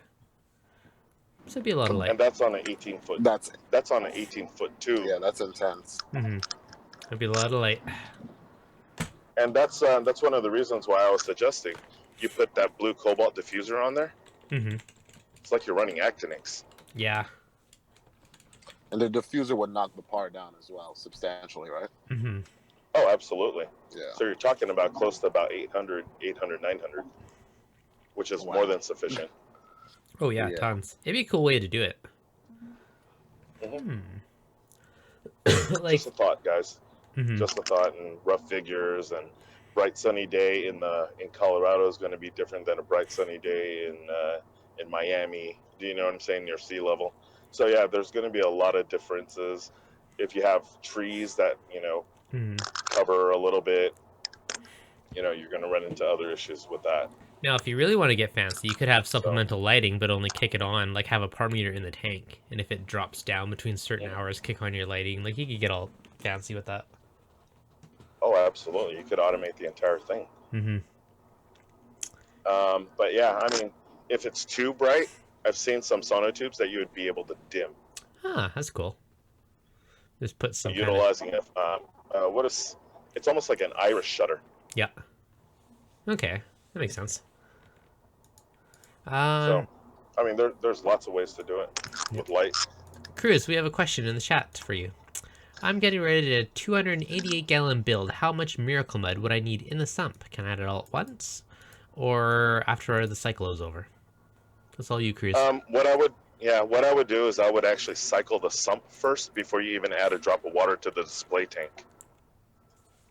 And for 280 gallons, I would do one 10-pound bag, 1 pound per, I want to say 10 to 15 gallons of water. Mm-hmm. 1 pound for 10 to 15. Yeah. That's 280 pounds. I mean, 28 pounds. Yeah, so 30 pounds. So 3 bags would be a good amount. Yeah. 2 to 3. Yeah. And that's on the start, because later on, when you start depleting, you're adding more corals, you're adding more livestock, then add another bag. Once you start building up that the intake and the utilization of the minerals, then you would start kicking it up, and you don't have to take it out. You just add to it.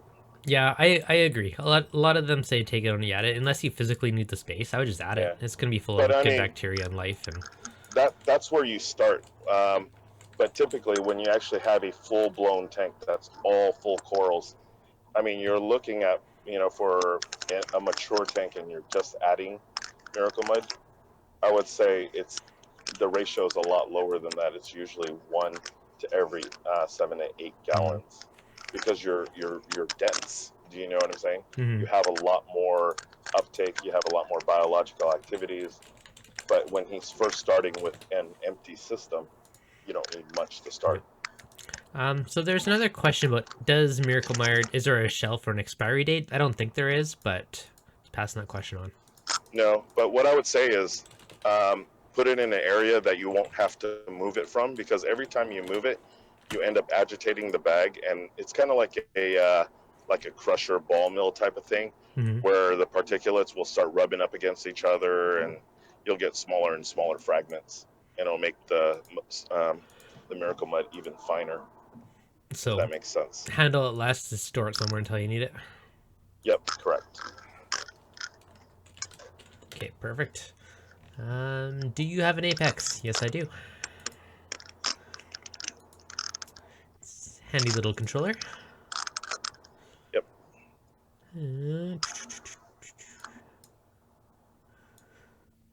Speaking of which, I gotta finish designing my sump for the mini upgrade soon. It's pretty much I was at your sump design. Yeah. Dev. What about it? Sorry.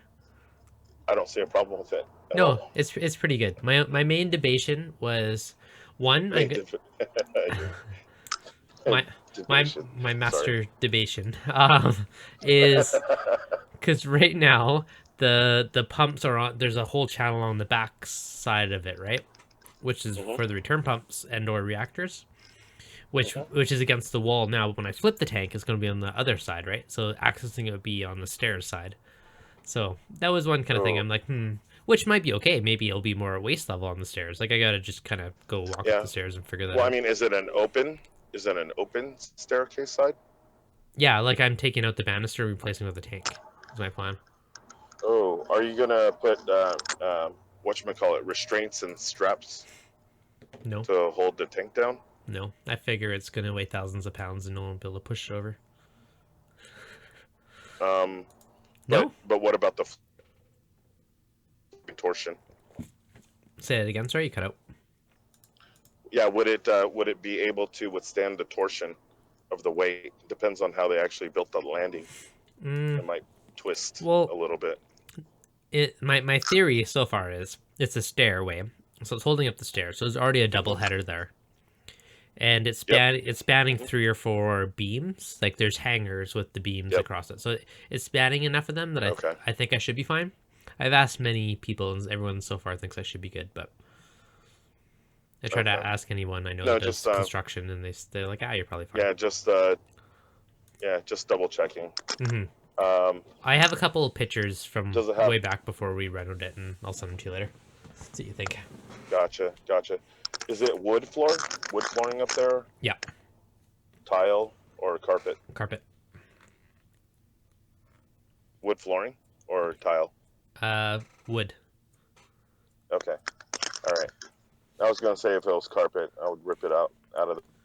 Well, it is carpet. It's fairly new carpet, so I don't know if I want to take it out. I was just gonna put the new stand on top of it, but.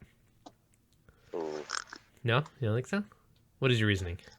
The compression of the friggin' fibers. If you got the extra plush stuff, will tend to distort. Your weighting. Really? Enough to worry about? I'm not sure, but I know that I've seen some people try to put styrofoam underneath their freaking tanks, and it didn't settle out straight. Good to know. The crushing was different. Yeah, the crushing was different. Different heights on different ends of the tank. Interesting. So just a concern. Yeah, no, good to know. I'll send you some pre-reno pictures later on. See what you think. Okay. Ozzy was asking, is there any negative effects with using Miracle Mud, like controlling trace elements uptake? As far as I know, no negatives, Cruz. No, what was the question again? You kind of broke up. If there's any negatives to Miracle Mud. To Miracle Mud, in conjunction with a regimen, or Miracle Mud by itself, or just in general. Typically. Oh, you cut out on me there. Yeah, generally, my view of Miracle Mud is basically like a trace element battery in a sense. So if your tank needs something, it has somewhere to pull it from. That's how I look at it. I mean, there's lots of other benefits like bacteria and for microfauna and whatnot, but that's my main view of the benefits of adding it. Yeah. And Miracle Mud was supposed to have been part of a 2-part regimen. It's the what we would call the Reef Essentials, and also the Miracle Mud itself. The Reef Essentials or the Reef Solutions is a vitamin base that actually is balanced in proportion to the Miracle Mud mineral base. Okay, there you go. So just a FYI on that. So if you're only utilizing the Miracle Mud, but you're also dosing other other products for the vitamins and stuff like that, you should be fine. But you know, once again, the Reef Solutions was created with the Miracle Mud. It's kind of like a ballast, you know, a halide ballast with the halide bulb that it's going to be driving. Okay. A couple other quick questions from the chat for the scroll whammy. How is your Apex mounted? At the end cap of my stand. One of my Apex videos probably show up, or my tank overviews, but it's basically in the end board. I made a panel with little cutouts to hide the wires, and all the equipment's mounted on it. It's like my little control panel. Just Chaeto needs nutrients. How are you keeping your Chaeto alive? You add nutrients to your tank every time you feed your fish or your corals. So every time you feed your fish, you're adding nutrients to your tank. So anything that doesn't get used up, that's in your water column. The Chaeto or your algae is going to absorb it, and that's how you take the nutrients back out of your tank. Dev, will you ask Cruz what he means by cycle the sump before adding water to the display? Yes. We would run it for probably about 2 to 3 months before we, you know, as we're doing the display tank aquascape and everything else. So we put the bacteria in there, the Chaeto, and a very, very light bioload. And then we put a recirculating pump from the return pump chamber back to where the filter sucks should have been. And it just recirculates throughout the entire sump. So you're basically trying to pre-cycle whatever's down there before you actually do your tank, providing you have time and it's all just sitting there waiting. Correct. So, I mean, instead of just wasting time trying to do the plumbing, planning out the plumbing, and your sump is just sitting there, may as well friggin' fill it up with water, put it underneath the stand, and just let it start cycling and doing its thing. Let the bacterial population establish, let it age a little bit, let the Miracle Mud or whatever substrate that you want to utilize, you know, actually start gaining some organics in it, if that makes sense.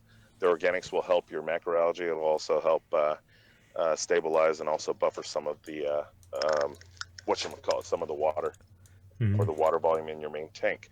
Also, if you have a very, very well-established macroalgae and or Chaeto scrubber type of refugium, or you're going to be running an algae turf scrubber, you'd be able to cycle it through there as well and get the seeding started already well in advance of your tank. And that way, if you know, when you start your tank, you're not going to be fighting that GHA, diatoms, and all this other, all these other nuisance algae, you know, up front.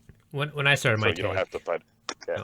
I had all my dry rock initially just sitting in like a brute container with, I dumped some Dr. Tim's and stuff in there and heaters and power heads, and I had that running for like a month or two before I even started mine.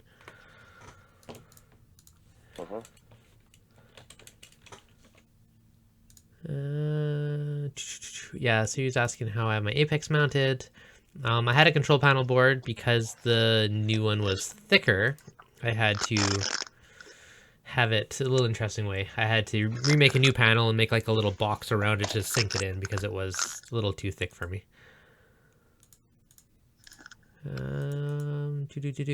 I'm setting up the Salty Shack 17x17 shed. What should I do to control humidity? So it depends what it is. Easiest kind of way for starting out is put a lid on your sump. If you, or your stuff, or if you have a lid on there. 1 sec. Asking if you can post a link. If you post the link to the Facebook group, I can share it from there. But yeah, I don't think it lets you post links in the chat. So if you're in the Facebook group, post it there and I can always screen share it. Yeah, so 17x17 shed. So easiest thing first off the bat, if you add a lid to your tank in your sump, that's going to prevent a lot of evaporation. Now, lots of reasons you don't want a lid on your tank. I don't like one on mine because I think it looks better without it. Now, depends what it is. The easiest way, if you have windows and it's, you know, cool enough, it's not too hot outside, you can just open windows, right? If that's not necessarily an option, you can get stuff like a bathroom vent fan or something to suck air, inside air out to exchange that air. If that's not necessarily an option for you, there's dehumidifiers, right? You just plug it in, it sucks some moisture out of the air, and it basically will fill up a bucket underneath of it, or you can pipe it to a drain. So that's kind of the next level, right? And then just make sure that your exhaust hot air gets channeled somewhere outside of that room. Yeah. And then the fancier one, which would be cheaper long term but more expensive up front, would be doing something like a heat air exchanger, which will suck in your air from outside and your inside air. It'll pass it through a radiator, mix them together, and then so that way it's not creating much of a temperature differential. Like if it's cold outside or hot inside, it'll warm up the outside air type of thing, and that's gonna preserve the heat, so you're not fighting the heating and cooling. It depends where you are. Yeah, so your Texas is dang hot in the summer. Yeah, exactly. So you want evaporation because that's your cheapest way to cool your tank. So you just essentially need some way of exchanging the air inside your shack and outside just to exchange that air. Like that's your easiest, biggest way. I mean, air conditioners, if you're okay with running an air conditioner, I mean, it's a little more electricity, but air conditioners also suck that moisture out of the air. Yep. And if you're worried about cooling your tanks, I mean, it might be cheaper to run an air conditioner on that room than it is to run chillers. So something to consider. And it's also going to deal with your evaporation. Yep. What's going on, Chris? Welcome. Elder, yeah, I pasted that link. If you want me to share something, just post in there and I can share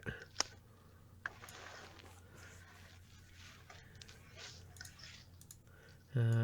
Round Rock, Texas. I have not been to Texas, actually. I'll have to go down there one of these days.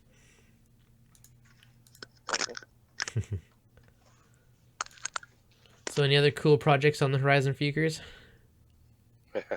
Finishing up the downstairs bathroom, and then trying to go with Mike Pauletta's trying to convince me to go with a 400 plus system. I don't know if I want to do that anymore. Yeah. I don't know, maybe. We'll see. Yep. That's true. We'll see. Might be fun. Yeah.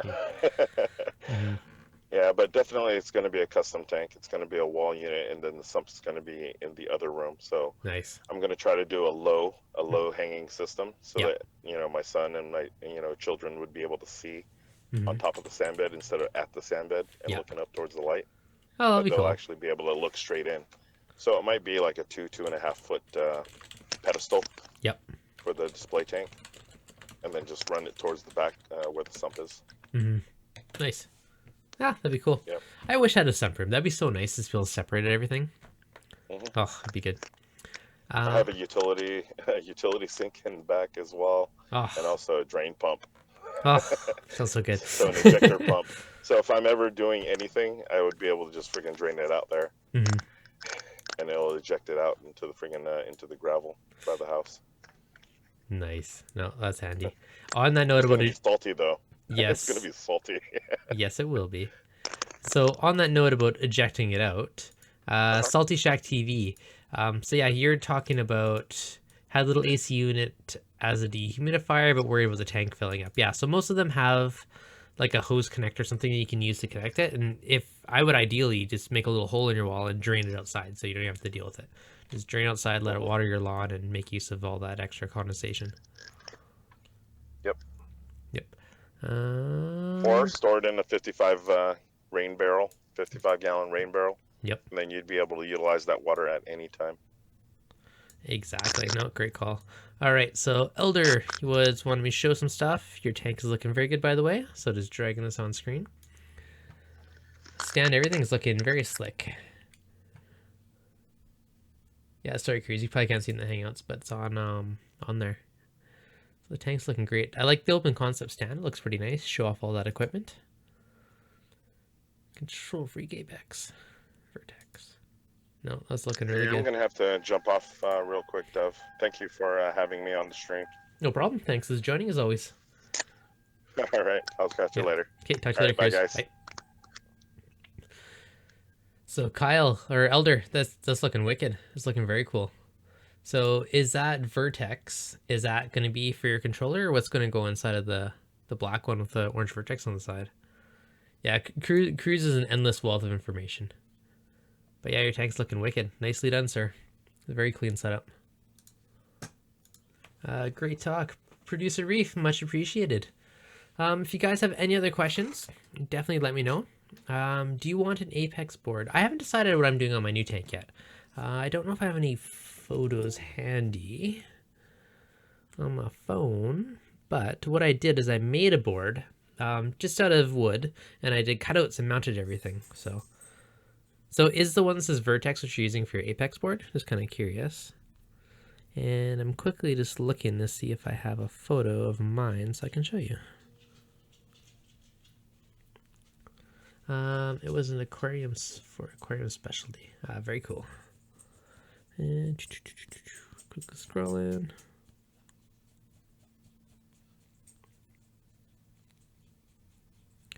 So super old photos. What do I get? Okay, so these are really old photos when I was originally building my tank.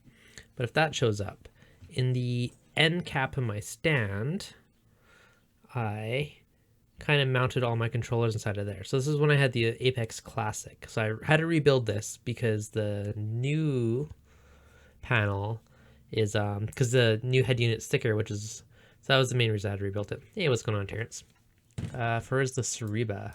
How do you like the Cereba? I know they're coming out with a new version of it, but I've never used the original one. There's a link if anyone wants to hop into the Hangouts. For aquarium specialty. So Kyle, did you design that yourself? Did you have that made or did you make it? I'm kind of a little bit curious on that one, but it looks pretty slick either way.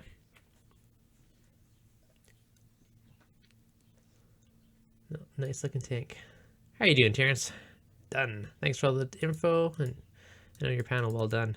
Yeah, it looks great. Now, if anyone has any other questions around the humidity side of things, feel free to ask away. Otherwise, it's kind of free for all at this point. I think we covered most things. So, Elder, you did make it. Nice work. It looks great. Looks awesome. On that note, if you have any funky ideas, I have been kind of plunking away designing the new stand, which I'll quickly just pop up if the file open. So as some of you guys know, I've been kind of planning my little mini upgrade on the tank. Thanks, feel free to ask away. Otherwise, it's kind of Terrence. At this point, I think we covered most things. How are you? So I got to turn off the other sound. Make it. Nice. Yeah, we got the dual version. Quickly just going to show this one off on YouTube, if I can zoom it out a bit. So I am building a new system in the near future, and I'm playing with it. Pretty much similar design to the current tank, except it's going to be 4 or 5 inches wider, 4 inches taller, and maybe like 1 inch or 2 longer. I've kind of been playing with different sump designs.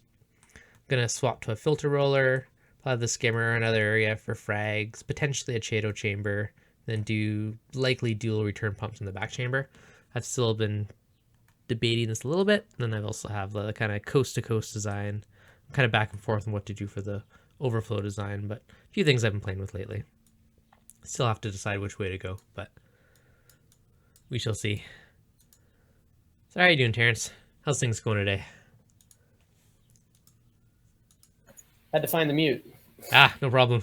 It's going good, man. Going good. Excellent.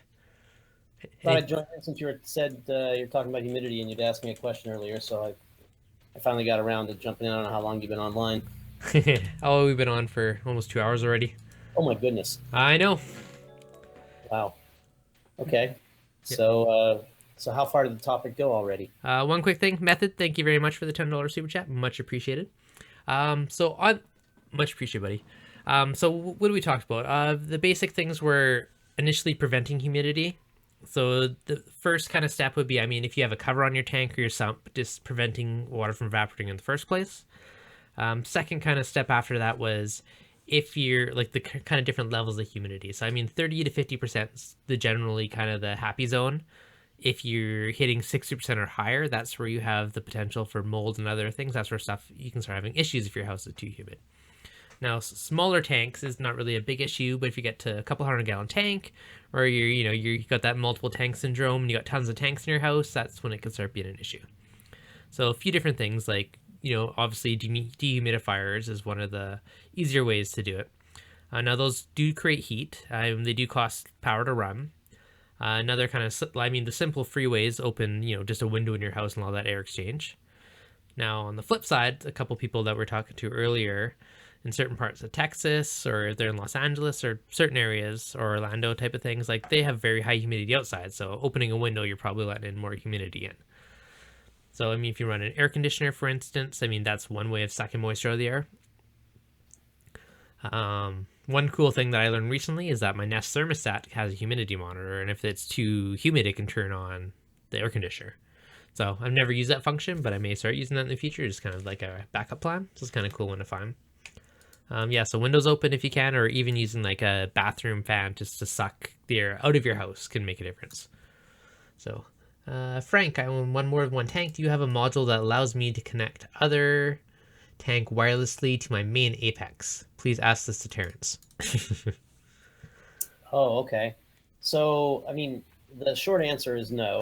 And then there's the let me tell you why. I pretty much have reticence to want to use wireless even for the apex itself. In a lot of environments, in many environments, it's fine. But the beauty of the apex by itself is that, you know, it does not need to communicate to operate. Does not need to communicate to the internet to operate. Having having a separate device that then communicates to the apex wirelessly is sometimes problematic. One could say they could make all the devices smart, which you absolutely could do, but now you've got to burden the cost of every one of those devices with the smarts to be able to connect up to the internet and perform functions, etc. So really, for most people, the best way to go is obviously to wire their stuff together. And although you probably don't want to hear me say this, you probably have to get another apex on those other devices that are in another room if you have more aquariums. I'm going to throw this out as a potential option. If your tank is not that far away, you could get a longer Aquabus cable and another energy bar and connect it that way. And so you can piggyback some other, maybe a breakup box or whatever, and you off that energy bar if it's not too far. I mean, within reason of, I don't know what the limit on the Aquabus cable is, but I was only saying that because he wanted a complete wireless way of controlling those tanks. Absolutely, I think it's entirely not that big of a deal for a lot of people to run one Aquabus cable to the other area, and you've got now a computer that is completely standalone, the Apex, even if it's not connected to the internet, controlling that equipment over there. And Devin's talking about putting putting another energy bar over there, because if you do decide to tee off a lot of other what I would call passive devices, meaning they don't have their own power supplies, like modules, right? Like you wanted to put 3 or 4 or 5 different modules over there, depending on the length of the cable, that can be an issue, obviously, because you're trying to drive voltage that far. And having an energy bar 8 over there, or 832, or energy bar 4 over there, those each have their own power transformers inside that basically boost the Aquabus cable power. And so you can get away with having a lot more passive type module devices over there. Remote location. I don't know if this works, but could you use a powered USB extender to go a further length than Aquabus cable? No, and it's not really necessary, because you can go like 200 feet. Oh, that's far. Okay. So it's more of, if you're going to go the longer distance, you're absolutely right. You do want to go to an energy bar in that next location, which is usually what people want to do anyway if they're going to run a lot of modules. Yeah, you're going to want to control stuff, right? So I would buy that's what I would personally do. I buy an extra energy bar and one really long Aquabus cable and just pipe it in the control. I mean, obviously, if you want pH probes and other stuff, you're going to have to buy the PM12, whatever the module is for it. But that's what I'd personally do if it wasn't. And we sell 30-footers, and we sell 30-foot extension cables. And if that's still not what you want, there are third parties out there that sell, Aquabus cables, kind of clones, so to speak, in longer lengths. You just have to realize that, we can't vouch for any of those companies, and they can't have a repeater in them at all. And most of them, or I should say many of them, do. But there's your answer. There you go. Perfect. Hopefully that works. Did you talk about the humidistat thing? We did mention earlier, yes, if there was a way to connect a humidity sensor to an Apex. So I did find a couple on Amazon that were about $25-$30, and you could connect that to a breakout box, and that's the way. And how those work is there's basically a relay inside of them that will close, and you can use that basically to bridge the 2 pins on the breakout box. So that says K Apex, I'm above whatever that set humidity is. Then you can control your stuff through one of the outlets on it, or whatever you want to do from there. Turn on fans, that type of stuff. So that was a great solution for it. I was actually bugging Terrence earlier today to see if there was an idea for a module, and he's like, just use a breakout box. I'm like, yes. I'm going to give you a ReefDudes exclusive here a little bit, okay? So I'm doing a video right now on a new display for your Apex, okay? This is one that we've been testing here that is probably the best value out there right now and the coolest display out there right now. It's a Windows tablet, okay? Nice. Very nice. So here's the box, okay? You can get it on Amazon. It's called a New Vision 8-inch, okay? This thing is $63, okay, right now. It's cheap. All right. It's a quad-core 8-inch 1920 by 1200 display tablet, okay? It is sweet, and I'm thinking they're going to be around for a while because they've been out for quite a while on their site, and a lot of people are buying them. $77. That's cheap for a tablet. That's Canadian, right? That was US. New Vision 2017 8-inch full. $63 on there. Huh. 63, or maybe they just like to charge you Canadians more money. I don't know, but 63, 71, 67. There's a few different ones. 63. They're all pretty much the same device. They talk about them a little bit differently, but it says quad core processing up to 1.8 gigahertz, 2 gig of RAM. It's not a speed demon. Okay. This is not meant, this is not meant to be, a speed demon kind of thing, but it does work for movies and stuff too. Expandable storage, HD display resolution, 1920 by 1200. And it's got a camera on it that you probably wouldn't use either, but for $60, $70, this thing has a stunning display, and you just basically connect it up. The biggest pain in the butt is the Windows update when you first get it, because you run the Windows update and then pretty much come back later in the afternoon, you run it in the morning, and it'll be done. It's probably the processing speed and everything else. I don't know what it is, but it literally took like half a day to finish the update. That's so cheap though for a tablet. I mean, if you want a screen for 70, 60, 70 bucks, I mean, that's cheap. Dirt cheap. I mean, there's no way that I could, have us come and develop a screen this nice, okay, and sell it to consumers for less than probably $250, $300. Yeah. I mean, if we were doing it ourselves, there's no way. The scale that they're putting these things together, I don't really know what their thing is, but definitely I'm doing a video on that here soon. Nice. A little short video to show people about that, but it's pretty cool. No, very cool. I had some old Android tablet kicking around in my office. That's my little display. Yeah. Exclusive Reef. So with Neptune's water leak detectors, did you use your link? Just by the way, did you use your affiliate link already? Yeah. You are slick. I have a browser tab. I just click it and say generate link. Okay, so I'm gonna tell everybody out there, if you're gonna buy this thing, okay, click on his link because he gets a little juice from that. Okay. I probably make like 20 cents. I appreciate if you do. It all adds up eventually. So it had a question: Neptune's water leak detector. Once it detects water, can it be set up to shut off your pumps, return pumps, etc.? Yes, it can. Absolutely. On any piece of equipment, any outlet, you can just say, if this switch is whatever one's linked to your water detector, then off. That's all you got to say. So very easy way to turn off any of your equipment if there's water or any moisture detected. So it's a very good kind of fail-safe backup plan to prevent any issues in your house or floods or that type of stuff. And always have extra redundancies. Always, always, always. I'm always, everything I add on the tank, I always want to make sure there's at least a backup for it. Like one backup. Not everything. My return pump does not have a backup. But on the Rev 2 of the tank, I might add a second one. Hey, I got an idea for you with this tablet. Yes. You need to make like a little 3D clip so that it, on your tank, it's like this. You don't want it flat, right? You want it at a slight little angle. Yep.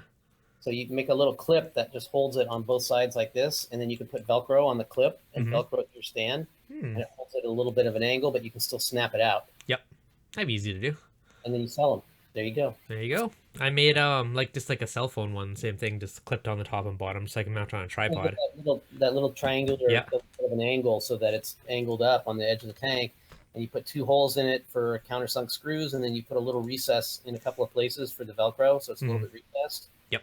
And then you've got a nice little stand, and you sell them, I don't know, I think you could probably get $19.95 out of them plus $8 shipping. There you go. There you go.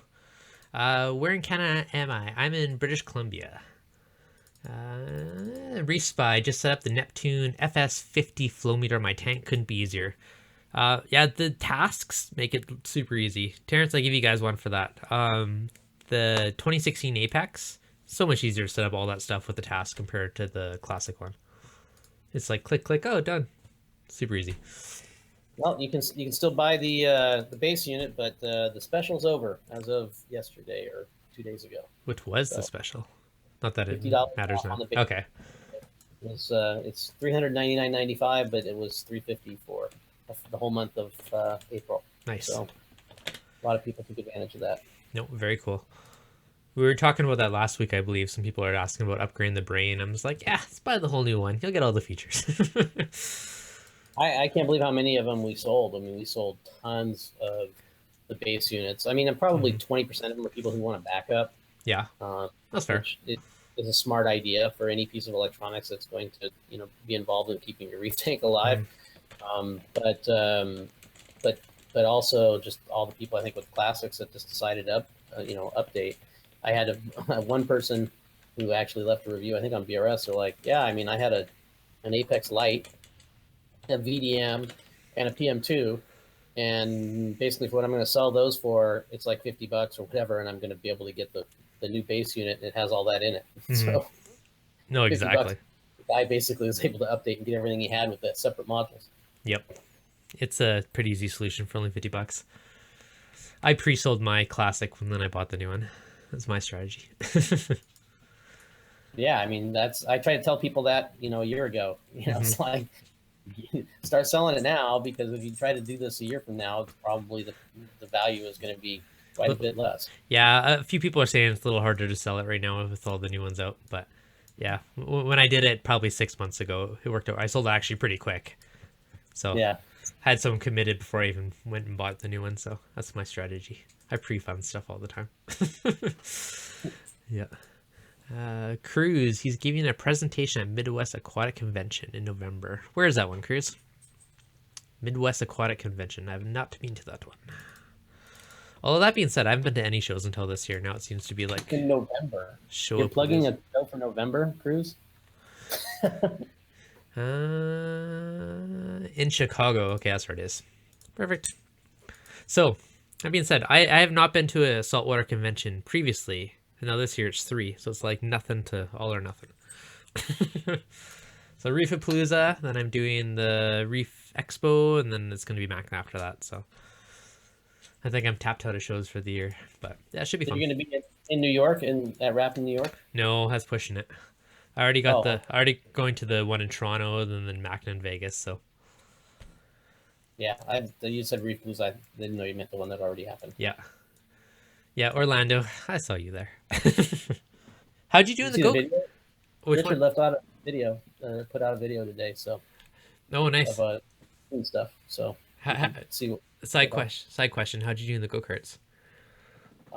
For myself, I was pretty proud of myself. Yeah. I was in the final race. I think I finished, 6th or 7th overall. Nice. That's pretty good. So.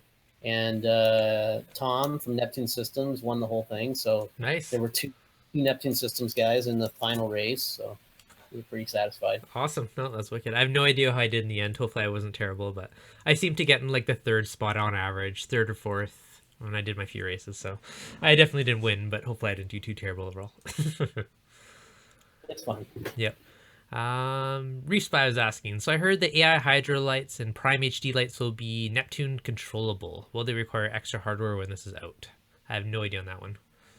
They will not require extra hardware. They will be going into NSI hands hopefully this week. That's my hope.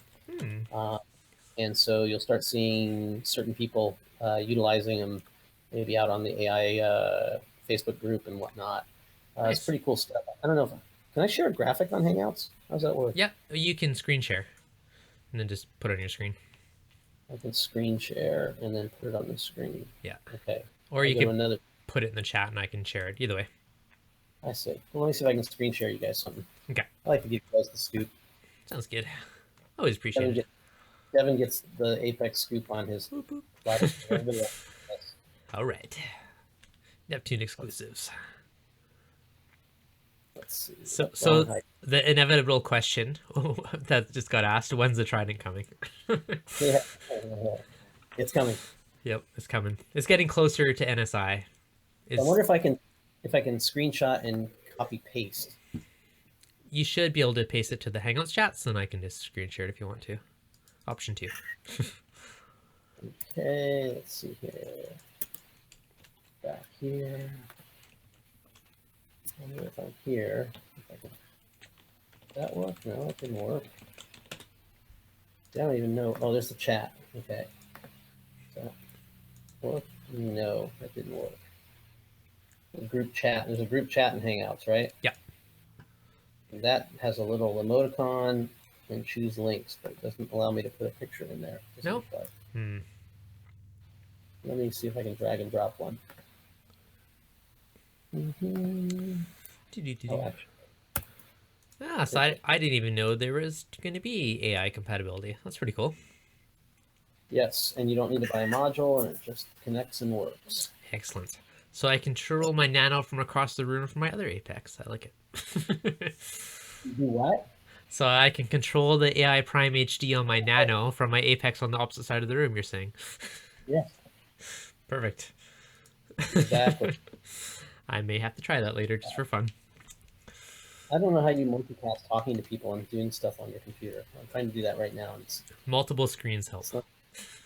It's not so I have multiple screens too, and it's not helping me. I have my broadcasting window in the chat and the Hangouts, and I usually have another window for Googling stuff we're talking about if I want to look it up. And on the chat window, and it didn't do anything. I just dragged it and dropped. Just screen share, make a full screen or something maybe. I'm in a moderated video call. Okay. Screen share. I don't know what screen share is because who knows what you're going to get from your thing. Well, minimize your bad stuff and then. You know. Yeah, put you over here. So, yeah, no problem. If you have more than one screen, you can just share that specific screen too, and then drag whatever you want over there. And that works. Yeah. Okay. Let's see here. Screen share. Oh, I see it. It says which one I want to do it. Okay, that was kind of scary at first. Okay. Share. Now I'm sharing. Oh, there you go, huh? There we go. Okay. And then I go here. And then what? I maximize it or something? Yeah, make it full screen. If you can. Full screen. And you see that? Yep. So you guys are seeing that right now. Okay. So what's really cool is you can adjust. Are you watching this right now? I can't tell because I'm not looking at the screen. Yep. Are you able to see adjusting? Yeah. So you can adjust your points, right? But if you're familiar with the AI, you have the overdrive technology. Mm-hmm. So, when you let's say you use up all of your 100%, right, of the power when you're mixing your stuff, okay? You notice how they bounce back? Yep. That's because there's nothing to give yet. But you notice these say 116 and 118, right? Nice. They're overdriven, right? So then if you decide, you know what, I want to have some more blue and royal, I really don't need as much white. I don't want to overdrive the white. I want the white to be at like 80. Mm-hmm. That, you see, you get something back on the gauge. That's cool. Right. So now you can go use that on your blue, and you can go use that on your oil, and you still have some left on the gauge. So you can I can get a little more green in here, and I can pump a little more red in here because they don't use as much power, right? And you're I can still pump a little more white in there, and you can use up all the available power how you see fit. Mm-hmm. Oh, very cool. I like how it has a little gauge so you know how much room you have left to play with. Exactly. Yeah, that's what's really cool. And as always, you can, once you come up with something on here like this, you can go and say, I want to save it as a scheme, right? And share it with everybody. Yep. So you can share your AI scheme with everybody else. So if you have a particular spectrum through the day or whatever that you happen to like, you can go ahead and share it. Yeah. Which is really cool. Very cool. Nice. So that's AI stuff. No, awesome. That's a nice little feature. Didn't even know it was coming. Okay. So here, right, and yeah. So in the chat, yeah, thanks for sharing that, Terrence. Yeah. In the chat, Tom was asking, he says it'd be cool if Neptune came with a continuous duty peristaltic pump.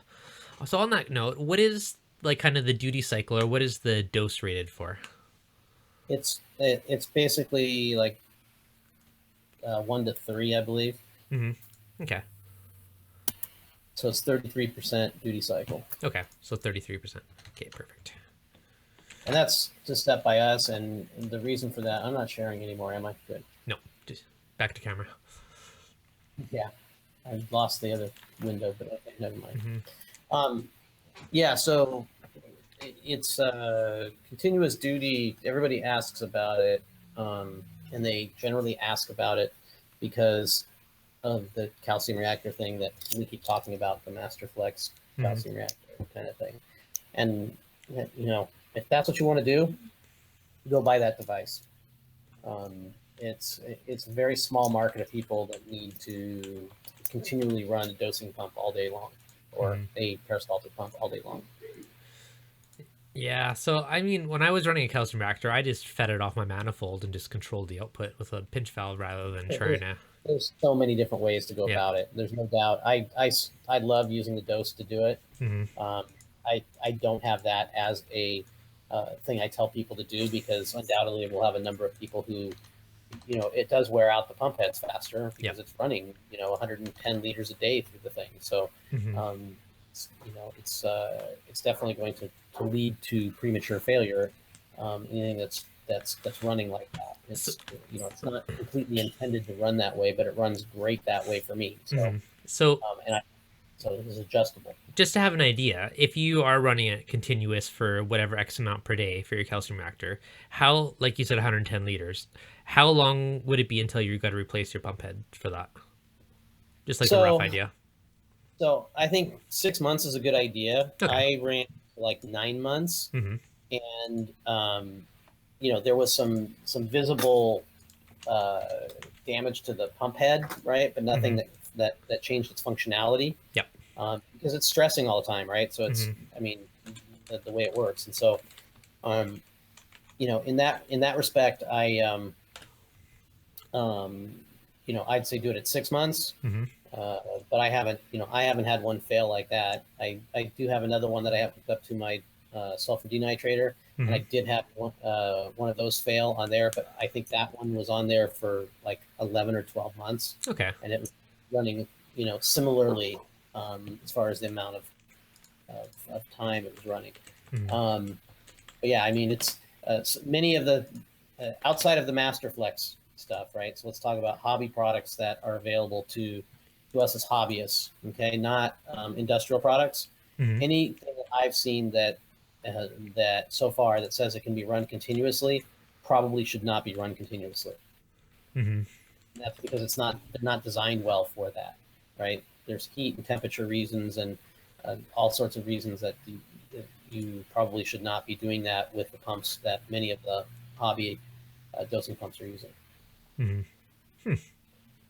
It's like if you had your remote control car and just like plugged it into the wall and ran the pump continuously all day long. I mean, ran the motor all day long. You know, that motor is going to heat up. Yep. And when it heats up, bad things happen. Well, the other thing is too, those rollers inside, eventually they're going to wear it down, right? And it's not being pinched 100% as it was, like all those things. Eventually, you know. Oh, that's an absolute certainty. Yeah. Regardless of which one you're running. Now, the industrial ones that we're talking about, like the Masterflex ones, those things are made in such a way that they're bulletproof. I mean, that's why they're also, you know, anybody that's using them for the most part is generally buying them used, right? And they're still paying, you know, $300, $400, $500 used for them. Yeah. You know, to run them, and that's fine. I don't believe it's necessary to run, you know, most of anything we're talking about to run it continuously. And the added benefit that I do myself by using the dose is that I can change the volume coming out at different times of the day, or as my tank needs it, up or down. Yeah. No, very cool. $2,700 new for that pump. Yeah, that's up there. Yep, I can understand why most people would buy an Amuse. Right. Yeah. Alex, did you miss the humidity discussion? Yes, you did. He's about to wrap this up because I'm getting ready to get out of here. So. Yeah. Alex, I actually did watch your YouTube video on it earlier. You had some very good points on yours because you have a giant tank and you've done a lot of stuff for humidity prevention. So that's awesome to see. Definitely check it out later, though. All the good stuff was in the last 20 minutes of this talk. So yeah, the first hour and the last 20 minutes. That's all the gold. All right, I'm gonna get out of here. Good chatting with you again, Devin. Sounds good. Thanks, Terrence. Later, man. Yep. Yeah, Alex, if you want, I do have to head out in a few, but you can jump on for a few if you want, Alex. But yeah, so I saw on your system, you put plastic on the roof. You had a humidity-controlled exhaust fan on yours, and I think you also had a dehumidifier in there. So is that all working pretty well in your situation? I'm assuming it is. But yeah, so far. But yeah, one good point that you pointed out too on your video, which I didn't consider, is if you're creating too much of a negative pressure in your room, air has to come from somewhere, obviously, but that it could potentially come in through other exhausts. And that was a great point that I never considered before. So thank you for pointing that one out. But yeah, you definitely have a giant tank, and that's kind of where the humidity issues and certain things start to shine. So we got that, a few little Neptune sneak peeks. I have a class in about 45 minutes, so there's probably only about 5 minutes left, and I got a header after that. Hey, Alex, how are you? Hey, pretty good. How are you doing? Excellent, thanks. I was actually kind of hoping you'd come on earlier, because this was like prime topic for you. I know. Yeah. I saw it, and I was like, oh, I'm watching a show with my wife. I can't bail on her. That's fair. That's fair. You did have some great points in your video, though, because I did watch some of your videos around it earlier today. In my research phase, I had to check out because I knew you dealt with a lot of stuff around it. So yeah, it's something a lot of people don't really think about, especially when they get into high water volume. Mm-hmm. So on yours, you have the humidity controlled bathroom fan. You have a dehumidifier, and you also did plastic all over the roof around the tank. Have you had any issues, or is that taking care of everything for you? So I would say I'm in a controlled state. Mm-hmm. I apologize if there's any noise back here. No problem.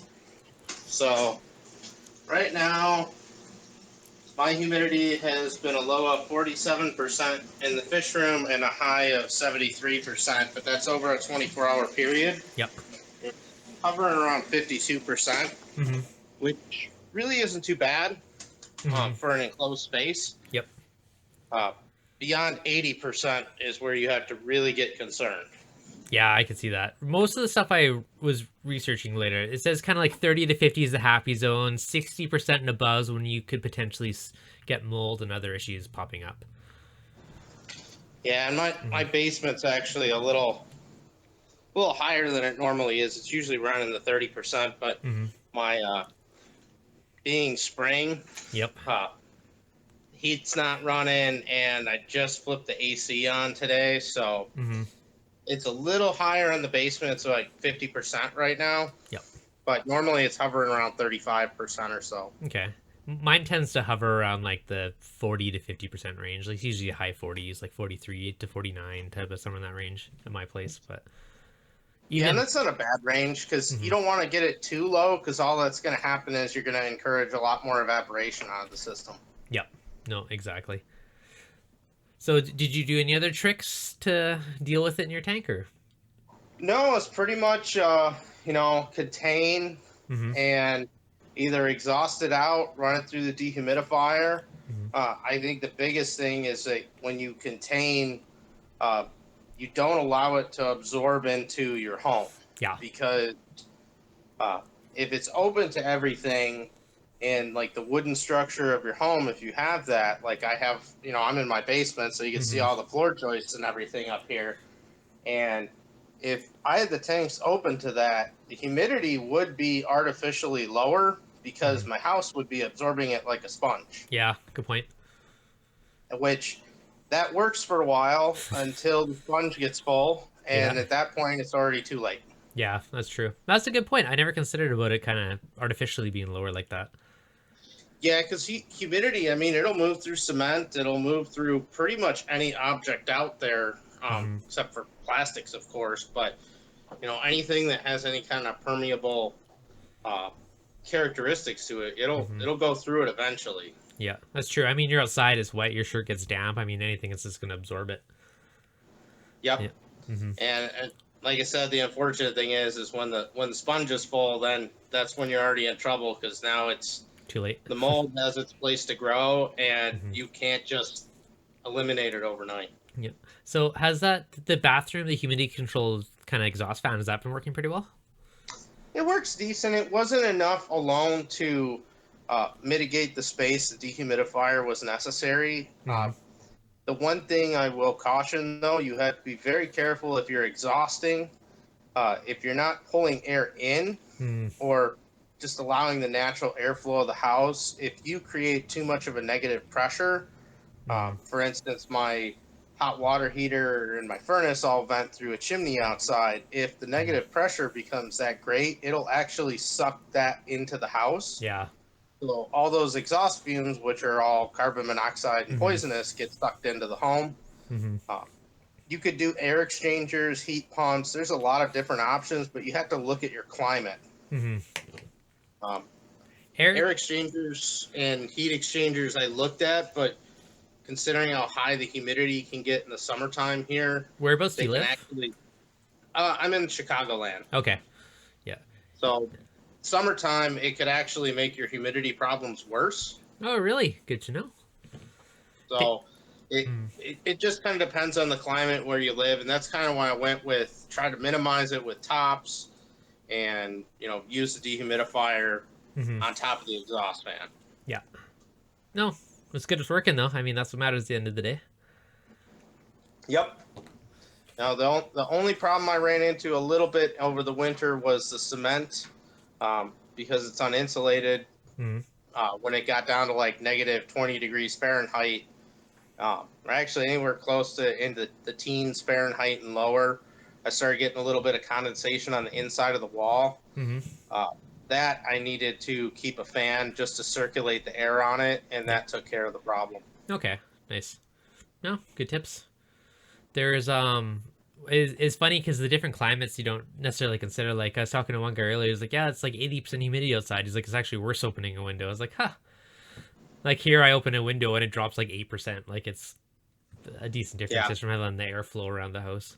Or in the winter sometimes like I'll turn on the exhaust, like leave the bathroom door open, turn on the exhaust fan just to get that airflow sucking through. But like an old house, you have lots of little cracks and things for air to flow through. In a new house it's all sealed up, like your point earlier about it potentially using a chimney to suck in air if there's nowhere else to get it from.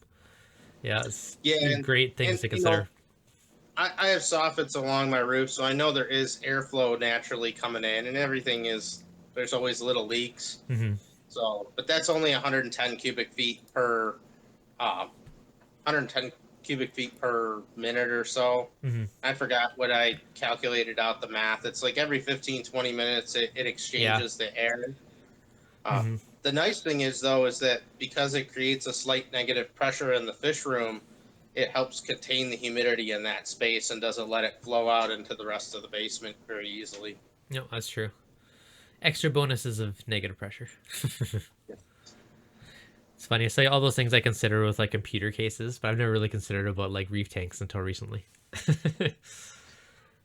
I spent a lot of time trying to think about how to deal with it because there was a guy out there a long time ago named Mr. 4000, and he had a 4,000 gallon tank in his house, and one of the reasons I had heard it was torn down is there was not enough humidity control.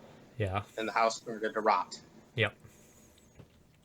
Yeah, it's definitely something I'd consider, especially with the big tanks like yours.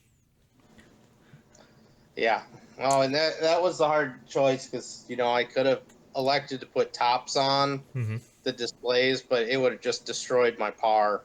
Yeah, the screen mesh is enough. So I know it's always trade-offs. Like one buddy I have, he has a complete glass top. He gets next to no evaporation, but yeah, it's definitely a big impact on your lights and aesthetically. I mean, in a canopy it's not as bad, but having an open top, you get condensation, all that stuff. It doesn't look as good. It's always a trade-off. I can't do like open top, no lids anymore.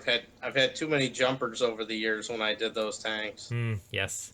I do the mesh chop, same thing. I do black mesh though, like super fine, super thin, so you don't really notice it. But yeah, I've had multiple fish jump multiple times, and I've thrown them back in. Somehow they keep surviving. Like the one that still amazes me is my cleaner wrasse. He's jumped like 5 times, just like Terminator, and people say those are hard to keep. He doesn't die. Like he's been licked by the puppy, freaking rolled around in hair, and he still keeps on kicking. That was good. By the puppy. Yeah, the dog's like, give a big lick, and he's like covered in hair. I'm like, oh, like put him in the tank and like wiggle him around. You know, a minute later or two, he's swimming around again. Yep. Oh, So that's funny. it happens. I think I do gotta shut her down though, because I gotta be somewhere in about half an hour. But thanks for hopping on. I was kind of hoping you'd join earlier because I figured you'd have some prime experience on the topic. Oh, glad I was able to hop in for a few minutes. Awesome. Thanks, Alex. And yeah, I'll see you. Check you out later. And yeah, great video, by the way, on all your stuff about humidity. All right. Thanks, Devin. All right. Okay. Okay, thanks. And thanks, everybody who jumped. Yep, thanks, everybody who hopped on today. Any other questions? Yeah, let me know in the comments below, and we'll get to them later. But otherwise, guys, hopefully you enjoyed tonight's stream, and have a great night.